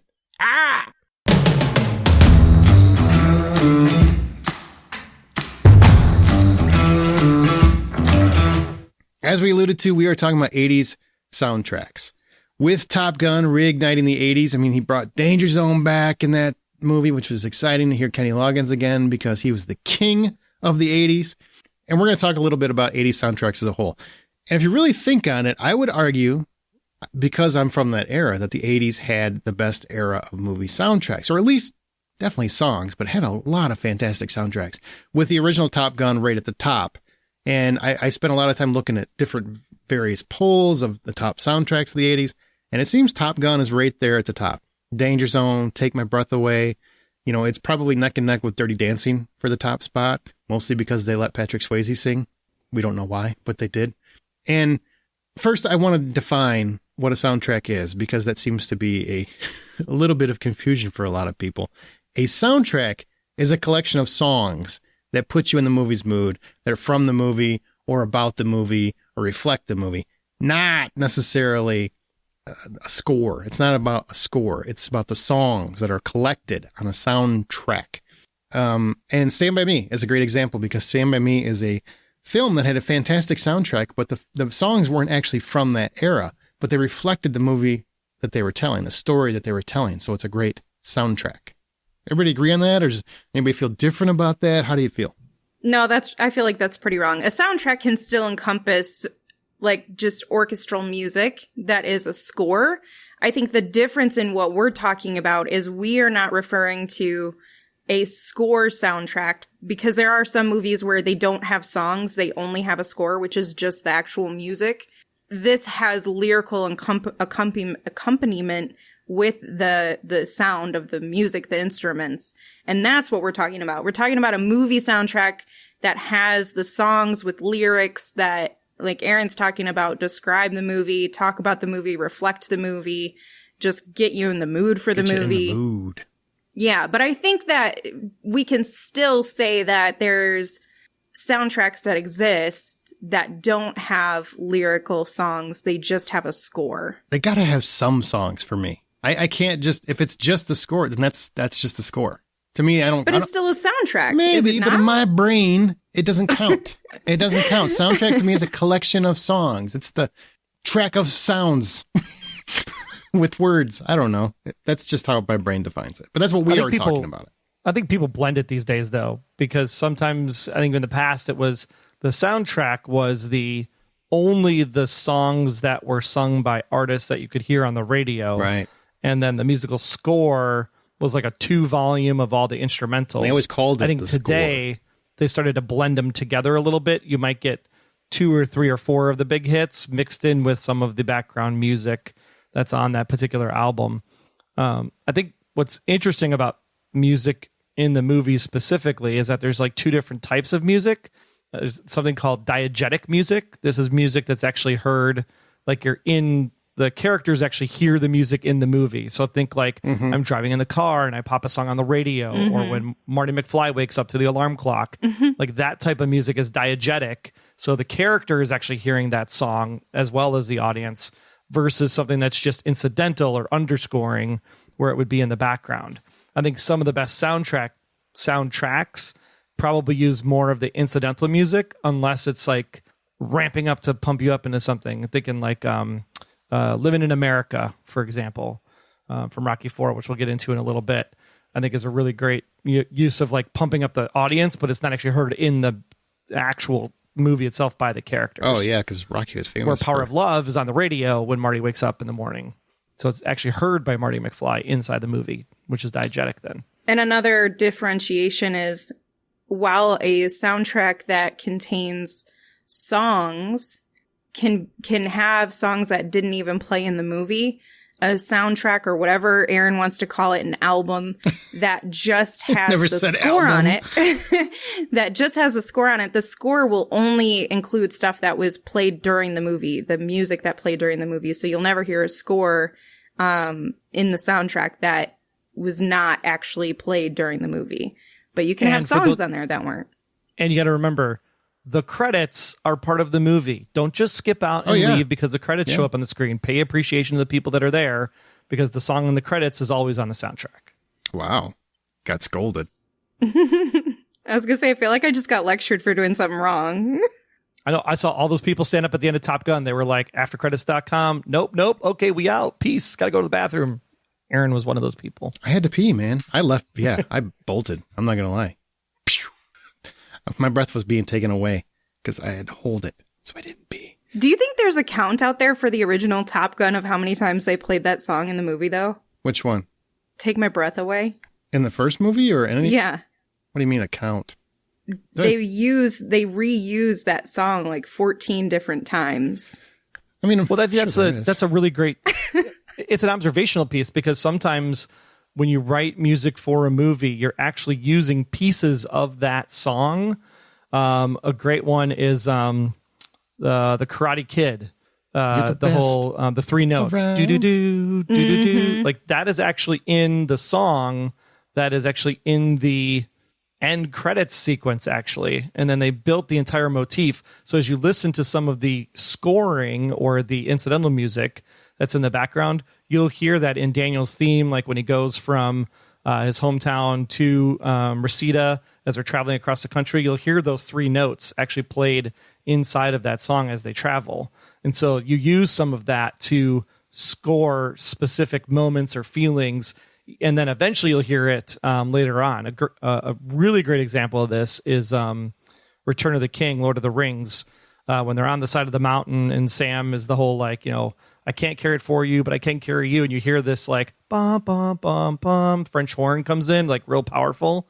And then that ends up being Annie Lennox's Into the West, which is played at the end of the movie over the credits. Yeah, very astute you are. When you were talking about the score and soundtrack differences and how now they're called the same thing, I'm wondering, like, was a composer offended or something? And he's just like, you call my score a soundtrack. It's the same thing to me. That's the only thing I could think of. Well, I mean, it's interesting because, I mean, here's your $5 pay to the jar for Troy's Blacklist podcast comment. But they actually did release a soundtrack for the Blacklist for season 1. And then they actually released Dave Porter does all of the underscoring for the show. And when they did release Dave Porter's album, it was called the Blacklist Score by Dave Porter, not the soundtrack. They did that with Miami Vice, too, in the 80s. Yeah. So that's not the first time, man. That's always been a thing. All right, so back on the 80s. Think back on that decade. And it's going to be interesting because, Troy and I are from that decade. Amanda, I dare think you are not. You're 90s. How did I know my age was going to come up in here? No, it's just a fair, I think it'll be interesting because your choices may be different because the movies are more like you saw them after they came out. And I don't know if that makes a difference. Full disclosure, almost all of my first choices are Troy's. So what I think's funny about that is that he'd already taken even though them? I didn't, He'd already taken them. Is that what you're saying? He did. But what I mean to imply by that is that even though I didn't grow up in the 80s, because those movies and soundtracks were so iconic, they became iconic for later generations too. Like they persisted the sands of time. So younger generations to yours and Troy's still cling to the same soundtracks. They still say, no, this is superior to all the others. Well, most of mine people probably don't know very, very well, but that's probably true because you like more obscure stuff. And different stuff. But it's interesting because Amanda is enjoying the music from the movies because of the movie, where Aaron and I most likely heard the songs first and foremost on the actual radio, and then saw the movie and went, "Oh, hey, that's that song from the radio." That is a good point. There are some. Not for me. I was a movie obsessive. Most of the music I listened to was either rap or from movies. That's how I grew up. Sorry. I definitely identified, or, I will think back and say, oh, I recognize this song, or I know this song, or I love this song because of the first time I heard it in this movie. And I think that's what Troy is saying, at least for mine and his experience, is that he may have heard it on the radio and then he's watching the movie and he's like, oh, yeah, I know the song. I can't believe they put this in here, versus me, who's like, I might hear it years later on the radio or somewhere else. And I'm like, oh, that takes me back to the time I watched XYZ movie, Sure, Breakfast Club or whatever. The song and the movie are synonymous together for me personally. And I think that's an interesting juxtaposition because, like, even though I heard Power of Love, Huey Lewis and the News on the radio first, then saw Back to the Future. Now, if you talk to me today, I would say, oh, yeah, it's that song from Back to the Future. It's not that song from Huey Lewis and the News. So it's a testament to say, like, how good that song was in the movie, that you've now disassociated it from the album and actually tied it to the movie even later after you've actually heard it from the album the first time. That's interesting. And I think that's where we come to the thought of one-hit wonders from these songs on these soundtracks. Some of them have other hits that did well, but because they just, none of their songs stood to the same level that they did when they had, Power of Love, let's say, in a movie in Back to the Future.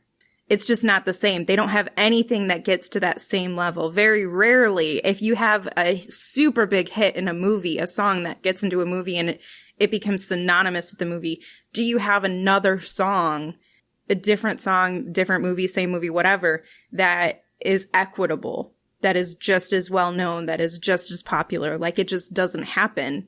And so when those movies have their quote unquote one hit wonders, I feel like those artists kind of peak. See, you guys are making me feel super weird because when in the 80s particularly, because that's my as a kid growing into my teens, I didn't listen to the radio hardly ever. I mean, we were very, very poor. So I listened to the music that was around me, which was typically rap, or movies, because I was obsessed with movies. So I usually learned about the songs from the movie. Power of Love, learned from the movie. I mean, all the songs that you're going to talk about, I saw the movie first, most likely, before I ever heard them on a radio, because I really didn't listen to much radio. I read more than I read, watched movies, but I watched so many movies. And I almost every freaking album that I had, or cassette tape, to be perfectly honest, with cassette tape, they were soundtracks. Almost my entire collection for most of the 80s were soundtracks. Like, that's what I listened to. I know more songs from movies than I know from just genuine pop radio, which is probably not the norm, but that's how I grew up. So I can identify. I mean, I love so many weird little songs from movies. I mean, I was going through all this and there were so many, just like so many soundtracks. I wish we had a 6-hour episode, because I would actually probably dive into a bunch of them, but that's more like independent songs. So I made it a little easier to narrow it down to soundtracks I love. But all the ones that I grew up on with, man, I never heard on the radio. I mean, I would hear them on the radio like after the fact, maybe if we were in the car or something, but they didn't register with me until I had seen the movie. So I'm sure I'm different, but I was also a huge cinephile, and probably creepily so. Like, I watched too much. You know what I'm saying? So let's get into it. Troy, start us off. Tell us your 5 like top soundtracks from the 80s. What do you think are the top soundtracks? And we'll take a breath before each one so we can actually discuss if we want to. Okay, so all 5. Yeah, just do your 5. Rather than going round robin. Yeah. Okay. I think Top Gun obviously is number 1 for sure. But if there was a very close second, it would have to be Back to the Future, because it has been deemed like almost the perfect movie in most circles, and the soundtrack is no exception. I mean, it's really clever when you think about how the soundtrack came together in the first place, because Huey Lewis and the News, who actually wrote Power of Love and then was later asked to write Back in Time for the end credits, they never actually wanted to write for film and actually turned the project down originally.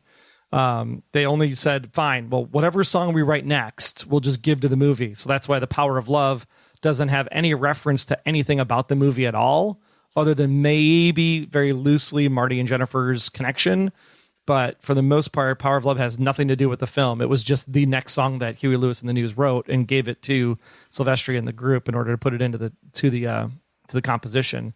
And then when they sang Johnny Be Good at the end of the flick, which is actually, Chuck Berry's song, in this version on the soundtrack, it's actually Marty McFly and Curtis Williams and the Starlighters that are singing it. And they didn't actually want to give Curtis Williams the credit for singing the vocal, because they wanted to make sure people thought it was actually Fox that sang on stage. So Curtis actually doesn't get the credit for the vocals on that particular track on the soundtrack. That's interesting. That's a shame right there, because nobody thought that Fox was singing that, unless you were not a very intelligent person at the time, which is possible. Hey, it was the 80s, a lot of cocaine going on, crack, I don't know. So I thought that was a little, that's messed up. That's all I can say about that. That's messed up. But at least they were honorable to the time period, because Johnny Be Good doesn't actually come out from Chuck Berry until 1958, 3 years after his cousin gives him a phone call in the movie. So ridiculous. How do you guys feel about the music that's crafted for a movie versus them just pulling songs to make a full soundtrack? I'm more impressed by a soundtrack that has, if it's really well done and they made created songs for the movie, because I feel like that's much more difficult to find hits that can resonate with people versus pulling some of the best songs and, people are going to jive to it. Jive. I'm like in the 60s right now.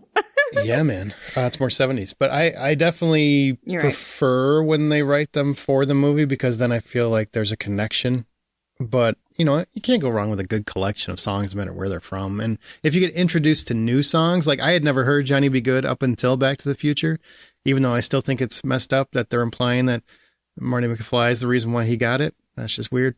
But I don't think that scene would happen today, and it probably shouldn't. But I love a good collection of songs, and, you know, that always works well for me. But on the same token, I love when they craft them. When you're making a song directly for a movie, or a song that wasn't popular and just blends into the movie you're making, because that happens a lot more than you think. Too often people think, well, that song was written for the movie. Not really. They just went and found a bunch of songs, kind of like Troy was talking about Blacklist and Miami Vice. That's a lot of what they did, was they went and curated songs that were already existing that fit their narrative, fit their mood, fit the vibe, and then it became a soundtrack. But you think of something like Once, Falling Slowly, where that was written to be part of the movie. Like the whole movie was kind of crafted around that song, almost like A Star is Born 2. Or like any James Bond movie. Or any ever. James Bond movie, yeah. Where the title song is literally crafted for the particular title that they're actually making that particular time. Yeah. Okay, so Back to the Future, that's a good one. It's a nice collection of original and existing songs. I know that it's probably not the most common take, but I would actually say that is superior to Top Gun. Definitely not a popular take. I know. And I That's know why I said Top Gun is number one, but Back to the Future is a very close second. I'll give you a better hot take. I think Back in Time is a better song than Power of Love. You know why? Because Back in Time was written for the movie and the movie story. To me, I love the movie vibe of it. Power of Love doesn't really fit anything in the movie, except unless you want to talk about Marty's mom wanting to bang him, I guess. But Back in Time, I love that song. I think it's a great movie song. So I'm glad you heard it, because it only plays during the credits and you would have left and went to the bathroom at that point. I had that soundtrack, son. I had that soundtrack. Don't get mad at me. I had to pee. What do you want me to do? I had to pee. Maverick was on screen for 2 hours. I sat through Miles' goddamn Teller. I did everything I had to do, all right, except pee. Also, Aaron, aren't you typically the type to never leave before the end of the credits? I never leave before the end of the credits, but I really, really, we went and had a few cocktails before we went to the movie, and that was a mistake, and I won't make it again anytime soon-ish. All right, Back to the Future. What's next? What else you got? Ghostbusters comes up next. Good old 1984. Soundtrack includes the Billboard Hot 100 #1 hit Ghostbusters, and performed by Ray Parker Jr., which is interesting because there were like hundreds of submissions for the Ghostbusters song in that part of the film where the montage happens. And surprisingly enough, the one that was going to be there prior to Ray Parker Jr. was I Want a New Drug from Huey Lewis and the News. Yeah, which Ghostbusters stole from. Yeah. A little bit. So apparently you're just a Huey Lewis fan. That's what you're saying. Not a little bit. He won a law. They won a lawsuit. I love Huey against him. Lewis. Like they said, Ray Parker, you stole our song. And he's like, no, I didn't. Oh, I know. Oh man. Yeah, totally stole it. But can we ask you use that as a soundtrack. Now I'll give you Ghostbusters, one of the most famous movie songs of all time. But as a soundtrack, do you like all the songs? I mean, I do like a couple of them on there for sure. Yeah. Thompson Twins is on there, right? In the Name of Love. You got Hot Night from Diane Warren, and Laura Branigan, and then you got the standard Ghostbusters version, and then you also got the instrumental theme of Ghostbusters, which is really cool. But then you also got Cleaning Up the Town by the Bus Boys. I mean, all good fun songs that you can just like jam out to if you got them playing on repeat in the background. For sure. Just checking. I was just making sure that you weren't just like you're just a huge fan of that one song. No, Magic's good too from Mick Smiley. Next one I have is the Lost Boys. I mean, just the moodiness of this entire album, I think, is really, really great. Sax Man. It's got Sax Man in it. I still believe. Yeah. Tim Capello. That's a perfect choice. I love the Lost Boys soundtrack. Best song on it. What's the best song in your opinion? People Are Strange is good. That is a good one. I don't know. I'm real bad about choosing favorites for anything.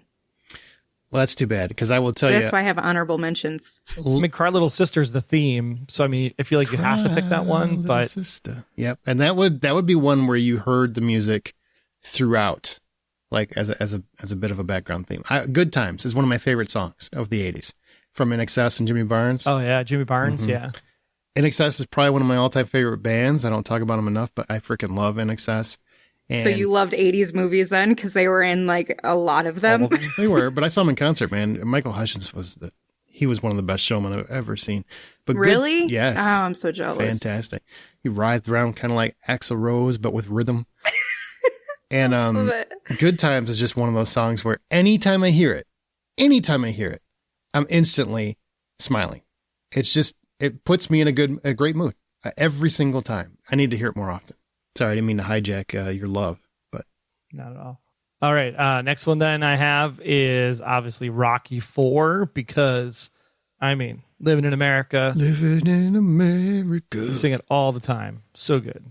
So good. And what's funny is that people think, when they think Rocky 4, they think Eye of the Tiger was on this album, which it is, but technically Eye of the Tiger actually was made famous in Rocky 3 prior to being in Rocky 4. But Rocky 4 is where it actually gets the most like play up, during the whole training sequence and everything. And then, of course, Hearts on Fire from John Cafferty is just a really good song, too. That's a great soundtrack. And you're right. Eye of the Tiger, most people get that wrong, that it's part of Rocky 4, just because I think that's the more preferred movie. But it's from a montage in Rocky 3, and it's one of the best running songs. It is also on the soundtrack in Rocky 4. So you're not wrong by saying it's on the Rocky 4 soundtrack. It just also was on the Rocky 3 soundtrack first. Catch-22 is what that is. Famous. It's a trick. Amanda, has your generation seen any of the Rocky movies or just Creed? Oh, for sure. Honestly, I think a lot of I didn't really like watching the Rocky movies because I don't like boxing. It makes me sad and it makes me cry. So I always had a hard time with that. But growing up, always had friends who really liked Rocky. I think because of the survivalist story, and also just it was a very machismo story that dudes could connect with and also feel like there's some heroism in it.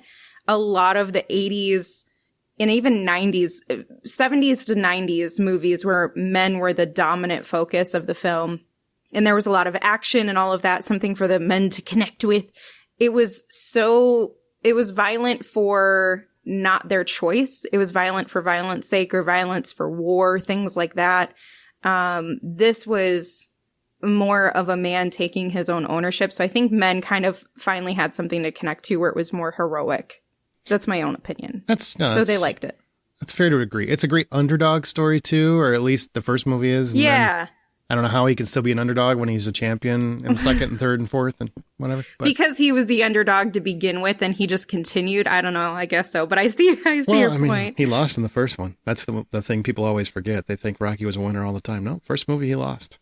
So he wasn't a winner until Rocky 2. But after that, it's not an underdog story anymore, as far as I'm concerned. All right. So what else you got? I got final one. Number 5 is, of course, The Breakfast Club.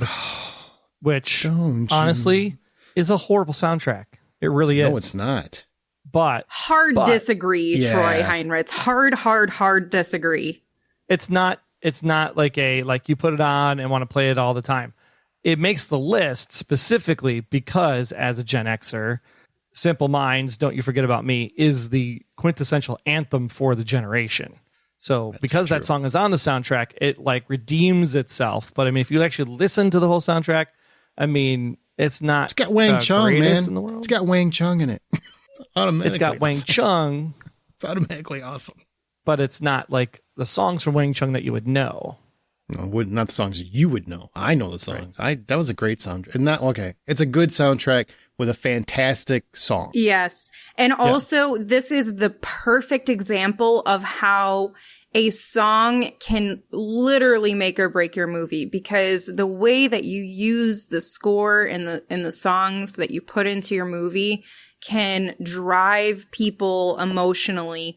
And it was, just everyone, when his fist went in the air and that song is playing, you immediately wanted to jump out of your seat or jump off your couch, wherever you watched it and whenever you watched it. You wanted to change the world. You wanted to show people what you're made of. I want to do it right now. I know. And every time I hear that song, I can literally see him putting his fist in the air. Every time you hear that song, you want to put your fist in the air. I don't care what it's about. You know, you could be at the grocery store and all of a sudden, if it comes on the intercom, you will see someone put their fist up. You will see and you'll just wish you had a trench coat on. And I think that makes it one of the most iconic uses of music in a movie. I would agree with that. Because it's not only that the song is now synonymous with the movie, the song is synonymous with the particular scene, a particular moment within a scene. Like, that is incredibly difficult to do. John where Hughes people is great with hear that and they're just like in that exact moment, that exact space. Like, I have a horrible, terrible memory, but I will never not picture that entire moment in my head when I hear the song.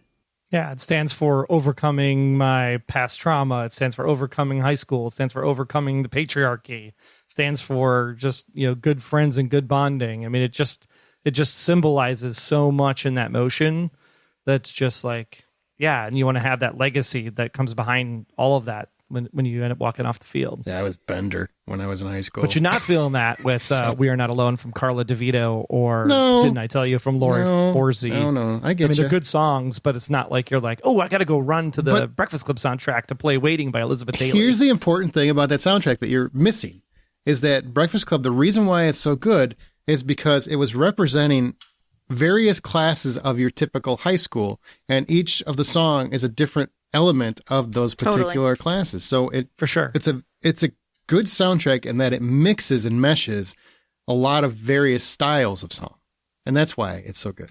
Good collection, man. But you only get that association to the movie. You're not just getting it from the soundtrack listening itself.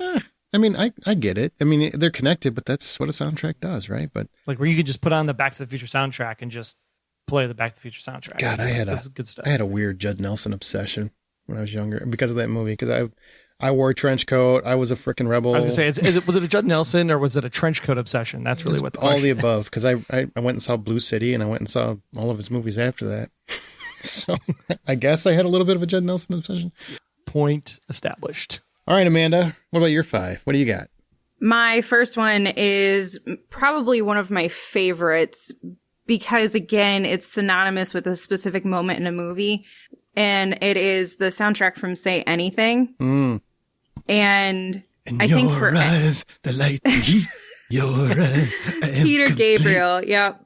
That, I mean, just it made you also want to cry and do all these things. But also it had Living Color. Peter Gabriel's in it, Cheap Trick, Red Hot Chili Peppers, Fishbone, like all Soundgarden, Aerosmith. I mean, like endless, amazing soundtrack.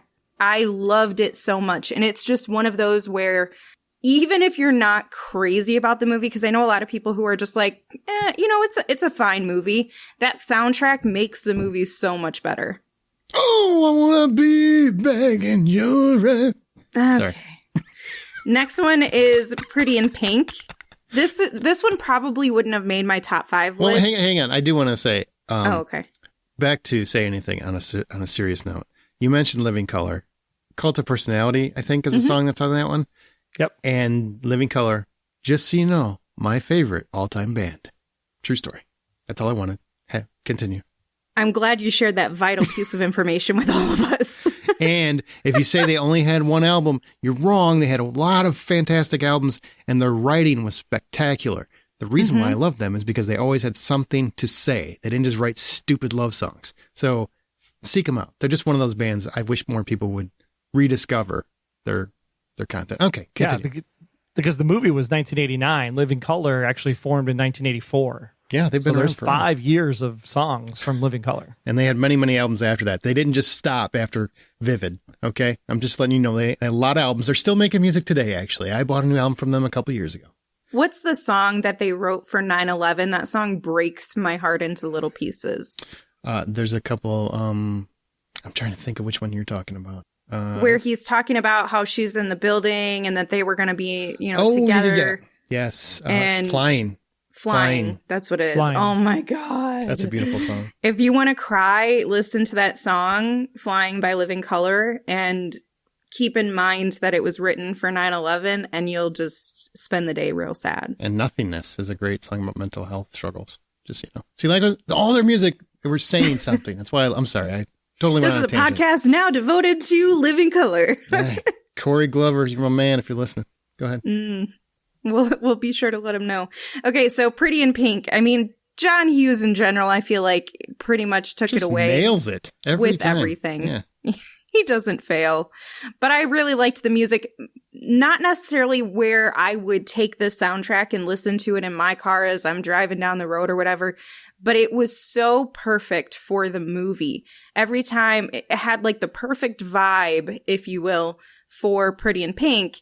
And I feel like that is also something very difficult to achieve, to find something where you can feel like when you're listening to the music, oh, this is the movie. This is a representation of the movie. Had an excess on it too, just so you know. Mm-hmm. It did. Do what you do. Yep. Do what you do, and it's spelled wrong, and I don't know why, but We don't need English. It's fine. I know. So the next one I think will be on a lot of people's lists, and that's Fast Times at Ridgemont High. Oh, so good. Yeah. I mean, you have the Go-Go's, Jimmy Buffett, you have Oingo Boingo, you have Billy Squier, all these amazing, Stevie Nicks, all these amazing songs and artists. And again, this is like I can't remember what the word is, penultimate? I don't know what the word is. Yes. It's such a great representation of like pop punk, which fit the bill for this movie. And because we're, what the movie is about, it makes you want to feel like you're going through a lot of different emotions, again, a lot of different genres and types of music. And it's a lot of like faster music, which I felt like high school was very just like one thing to the next, and your mind's kind of racing, your emotions are racing. And so the way that they used it and how they compiled it was fantastic. It was also a time period where I think when you're talking about being in high school and transitioning out of high school and all those life changes, music itself was kind of having that kind of shift in 1982 where you see in John Hughes films come 84, 85, 86, you get the new wave kind of style of music happening in the mid 80s. This was kind of that shift from the 70s disco into that new wave as you pick up bands like Oingo Boingo, for example, where you're trying to blend the two styles. You get a lot of that on this particular soundtrack. Oingo Boingo is, I don't know how many people know about that one, but Danny Elfman was the lead in Oingo Boingo, who went on to become one of the most famous movie composers of all time. Fun fact. He is so talented. Yeah. And he has a song on my next one. Well, hang on. Also, fun fact, I do not believe that the best song in Fast Times at Ridgemont High is actually on the soundtrack, and that would be the movie. I think it's Moving in Stereo, The Cars. That's the pool scene. That's the Phoebe Cates. Ooh, you right. And let's be clear that Danny Elfman also made like the best movie and best soundtrack of all time, which is The Nightmare Before Christmas, and voiced Jack Skellington. He's so multi-talented. He's multi-talented. It's insane. But Oingo Boingo was the bomb in the 80s, man. Weird Science. There's a 7-minute version of that is fantastic, by the way. So here's what we need to do. We need to make like a Nightmare Before Christmas type movie, but use like all those classics like Dead Man's Party, Oingo Boingo song. Weird Science. That would be Boingo fantastic. Who could ask for more? I love this idea. Okay, so speaking of our dude, Danny Elfman, he has a song called Gratitude on the next album soundtrack that I selected, which I know Aaron's going to want to talk a lot about, so I'll keep my words brief. Beverly Hills Cop. You've got Junior, Patti LaBelle, and you've got Shalimar, Don't Get Stopped in Beverly Hills. Again, I mentioned Danny Elfman. It's a solid album. And also, I feel like a lot of songs that weren't super popular in Hollywood necessarily, that they were incorporating here and mainstreamed them. And I love that. Man, The Heat is on. I probably listened to a bazillion times. The heat is on. Down the street. But I listened to that soundtrack, you're right, man, over and over and over and over and over and over. Axel F counts as a song to me. I don't care what anybody says. That's not a theme. That's it is a song. Yeah. It is like and I would essential. I would actually argue, now this might be I don't want to say hyperbolic, but I would argue that Beverly Hills Cop 2 soundtrack even better. I would agree with that statement. Really? All right, that makes me. I think it's also a better movie. Beverly Hills Cop 2 is much more fun. Now you're drunk. That's not the case, but it's still. I love that movie. I don't think it's bad at all. Beverly Hills Cop 3 is garbage, But Yes, Reference agree. Cop 2 was great. And the soundtrack, I Want Your Sex is on there. That's when, Ooh, good oh point. my God, when nobody knew George Michael was gay. So then they learned that, like, oh man, I love it. Oh, that's not what I thought it was about. Ha ha. I love gotcha. that. It was so fantastic.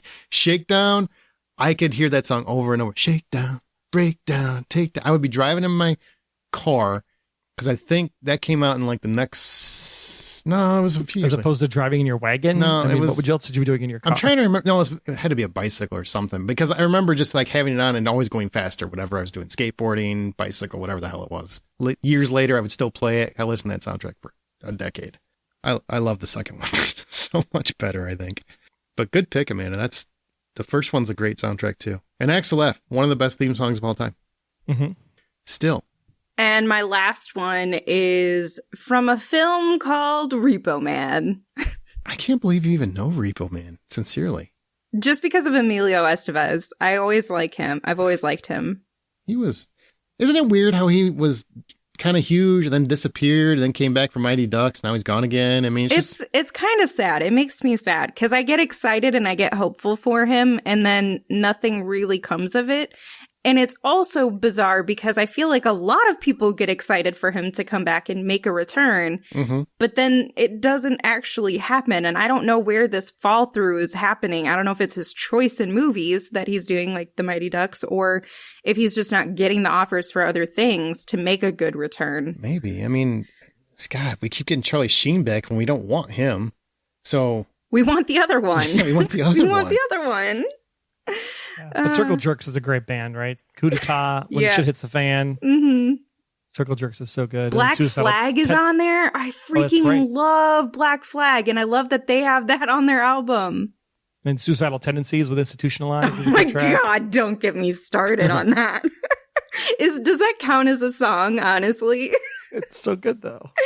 It's hilarious. Also, and I did not look into this, but apparently the soundtrack has been removed from Spotify. I want to know why. Which one? Repo Man. It's been removed? I saw It something. was repossessed. Yeah. Stop. Stop. That's amazing.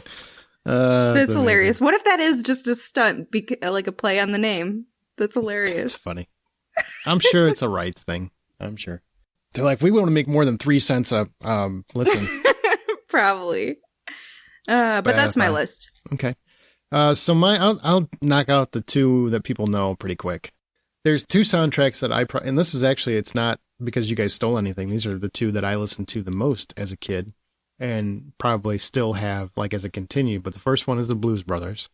Oh, course. excellent Of course. choice. Just nonstop. I continuously listen to that. I love the soundtrack. I love the music. I love, if you actually look into the history, they were really, really particular about ensuring that the original artists actually receive their royalties as per due, unlike, I don't know, say Back to the Future. They really respected the artists. They like Dan Aykroyd and John Belushi loved the blues. They loved the artists. They loved the songs. And they brought a lot of that element to pop culture that I don't necessarily felt like it reached pop culture until then. And it really just kind of like blew up in that film. All those artists, I mean, except for Aretha, she was already huge. A lot of them, the artists specifically were huge, but I just mean like it brought blues music to a whole culture who had never experienced it. And that movie was fantastic, ridiculous, but fantastic. Sequel was awful. But the soundtrack I could just listen to over and over and over and over and over again. Especially when they redo the theme from Rawhide. That's what's Right. And everything just makes me enjoy that movie so much more. The second one is Purple Rain, which Oh, yeah.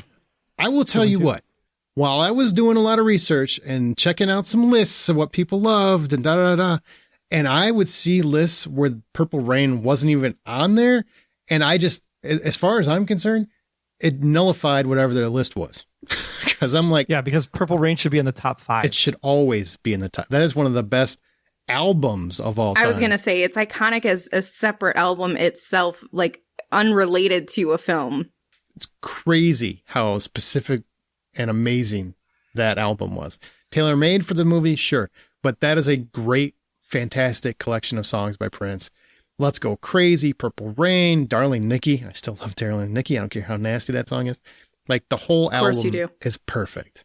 When the doves cry. Yep. When the doves cry, everything on it's a perfect album. It's perfect. And it's probably one of the only albums that's done soundtrack wise by the same artist for the entire album. True. I mean, Prince is a musical genius. I mean, the Batman soundtrack, I would actually give him a lot of props for that too. It's unique and it's its own thing. But Purple Rain is just, I mean, seriously, I saw so many lists of soundtracks that didn't have Purple Rain on it, and it just made me want to write a letter to somebody and just scold them for how idiotic their writers are, or for how much they lack appreciation for one of the greatest artists of all time. Just insane. It was also a huge break into mainstream pop culture. Like what? I mean, he what was that already album, huge. He was already huge by then. But right. You're But right. what that album itself did for music, separate from movies, just in entertainment alone, I feel like is such a huge feat that it has to make a list. What really boggled my mind is that as famous as he was at the time, and he continued to be for many years after that, he never repeated that. Because it's so much talent in that album that I expected Under the Cherry Moon would have the same effect and but it just never happened for him again. Like that was just, for whatever reason, a perfect collection of the best of Prince, I guess. Yeah, it's like the mountaintop experience. Because like you can have one, maybe two other good songs later on down the road, but you'll never get like a full album where everything is a number one. I can listen to every song on that album without a problem. Jungle Love. It should also be noted that it inspired the movie. Like an album inspired a movie. That's how significant and prominent it was. Fantastic. Fantastic. So the next three, probably less known. One, you'll know one song from it. But these are the other three that I listened to most, especially as a kid. And I was going through them today, and I'm like, God, I still love them. And it's almost shameful. Running Scared, the soundtrack to Running Scared, Billy Crystal and Gregory Hines movie. I love that soundtrack, especially, I remember listening to them on cassette tapes, and Troy, you'll probably understand this more than I think Amanda will. Just because I think you were in the CD era, right? Yeah, but I still had cassette tapes. Okay, well, you know how they had like side one and two? I had like vinyl stuff I had to flip over, man. Yeah, man. But you know what I'm saying? Like, 8 side tracks. one was the better side than Always. than this side two or side A and side B. Side A was always better. And Running Scared is just one of those where I always listen to side A, never really listen to side B. But side A, I listen to all the time. Sweet Freedom's on there. The Running Scared song itself is on there. There's a lot of cool songs on there. And I just want to be loved, ready for the world. Yes. Again, you got some Patti LaBelle. She was great, man. She's great. I'm sure she still is great. I don't know if she's still around or not. I hope so. Kim Wilde was on there too. Man Size Love, Climax. That was a band that I never heard of again, but that's a great song. So, I mean, a big fan of that one. The next one is a movie I love. I wish more people would see it. I think it's probably hard to find now, but it's Summer School, the Summer School soundtrack. That's such a good great one. movie. Such a great movie. That's a really, really good choice because it's not going to show up on any of these special lists that you look on online, but it was such a fun soundtrack. And fun fact that I was today years old when I learned, E.G. Daly, who sang Mind Over Matter and Seduction on that soundtrack. And I had a huge crush on her in the 80s. Huge crush. She's the voice of Tommy Pickles on Rugrats. What? True story. She became a very famous voice artist. Mind. I feel like I just also learned the information that Tommy Pickles was a girl. So is Bart Simpson, but... Yeah. These gender norms have been changing for a while, guys, and we just didn't know it. Yeah, she's a very talented voice artist, and it's crazy because I was watching the video and I'm like, God, I remember having such a crush on her. And then because I was doing a search and she came up on, I think it was Kelly Clarkson, and she's like, voice of Tommy Pickles. And I'm like, what? When the hell did that happen? And the whole time. She's always been the voice of Tommy Pickles. I didn't know. And a bunch of other cartoon characters. Should mention that Denny Elfman is also on the Summer School soundtrack. He is. That's how cool Denny Elfman is. And happy. This is very important. If you go to search, find the Summer School soundtrack. I think it's on YouTube. It's hard to find the actual hard copy anymore. But the happy song you want to hear is the one that's on the YouTube for Summer School soundtrack, not the Danny Elfman that was released a couple of years ago where he remastered it, because that is a weird ass version that is nowhere near the song that I'm talking about. You got to find the Summer School version because it's fun, it's happy, and as all the songs on that soundtrack are. It's just he just performed that song at Coachella like a month ago. Happy? Mm-hmm. Did he do the dark and weird version? Because I don't know. Coachella, I would assume so. But probably. that's just weird. We all need to go search this now when we finish the podcast. Seriously, there is a remastered know. video he did that is freaking weird as hell. So, and because I hadn't heard it in a while, I'm like, I love that song. And I put it on. I'm like, that is not the song. That is not it. Not at all. This is Dark Elfman. Very Dark Elfman. And if you have not seen Summer School, shame on you. Oh my God. You need to make that a priority this weekend. Or this summer, for sure. Chainsaw is the bomb, Chainsaw man. Brothers. Yeah. He's the bam. Tension breaker. Had to be done. It's just so good. My last one, it's a movie I love, and I listen to the soundtrack like a bazillion times. It's called Fright Night. It's a 80s vampire movie. I hope more people say, welcome to Fright Night. But Jay Giles Band, which is one of my favorite 80s bands, they had a cover song for Fright Night, or the title song, I'm sorry. And then there's Autographs on there, Ian Hunter's on there, Devo's on there. I mean, there's Brad Fiedel, who's normally a composer, really popular in the 80s. He actually took the theme from Fright Night and wrote a song to it. He's not a great singer, but I like the words. And if you've seen the movie, it really fits. So it's very cool. And Sparks, Armies of the Night is a great song. Like, I love the songs on this thing. Give It Up is a song where I love the scene that it's from. So when you hear it on the soundtrack, all it makes me do is think of that scene. And I love that movie. It's one of my favorite horror movies. So the soundtrack just makes me feel like I was 12 or 13 or whatever I was when I watched that movie. That's what it does every time I hear it. And if you haven't seen it, you should totally see it because Tom Holland was a director. Yes, he was. Different guy. Oh, it's a different Tom Holland. Yeah, I don't think he was an embryo at that point. So I almost had the TNG. They were hanging on. The next generation was like, Tom Holland directed this. I'm in. That's so funny. All right. So Troy, and when I say like do a speed round. You got any honorable mentions you want to mention before we move on to listener polls? Just fast. No, because I mean, most of the honorable mentions after you get out of these like big ones here. I mean, it's the 90s has got such really great stuff. Yeah, we'll have to come back to the 90s. It almost feels like we have to do another episode with 90s music. Have to. Mm-hmm. Have to. All right, Amanda, what about you? Anything you want to make sure to mention? No, I think we covered all the bases. Well, okay, I've got a few. So I'm just going to throw it. I mean, back to School could be one. I like the Back to School soundtrack. Back to School's good. That's got Dead Man's Party on it. Yep, Dead Man's Party. Oingo Boingo. Yep. I'll throw up.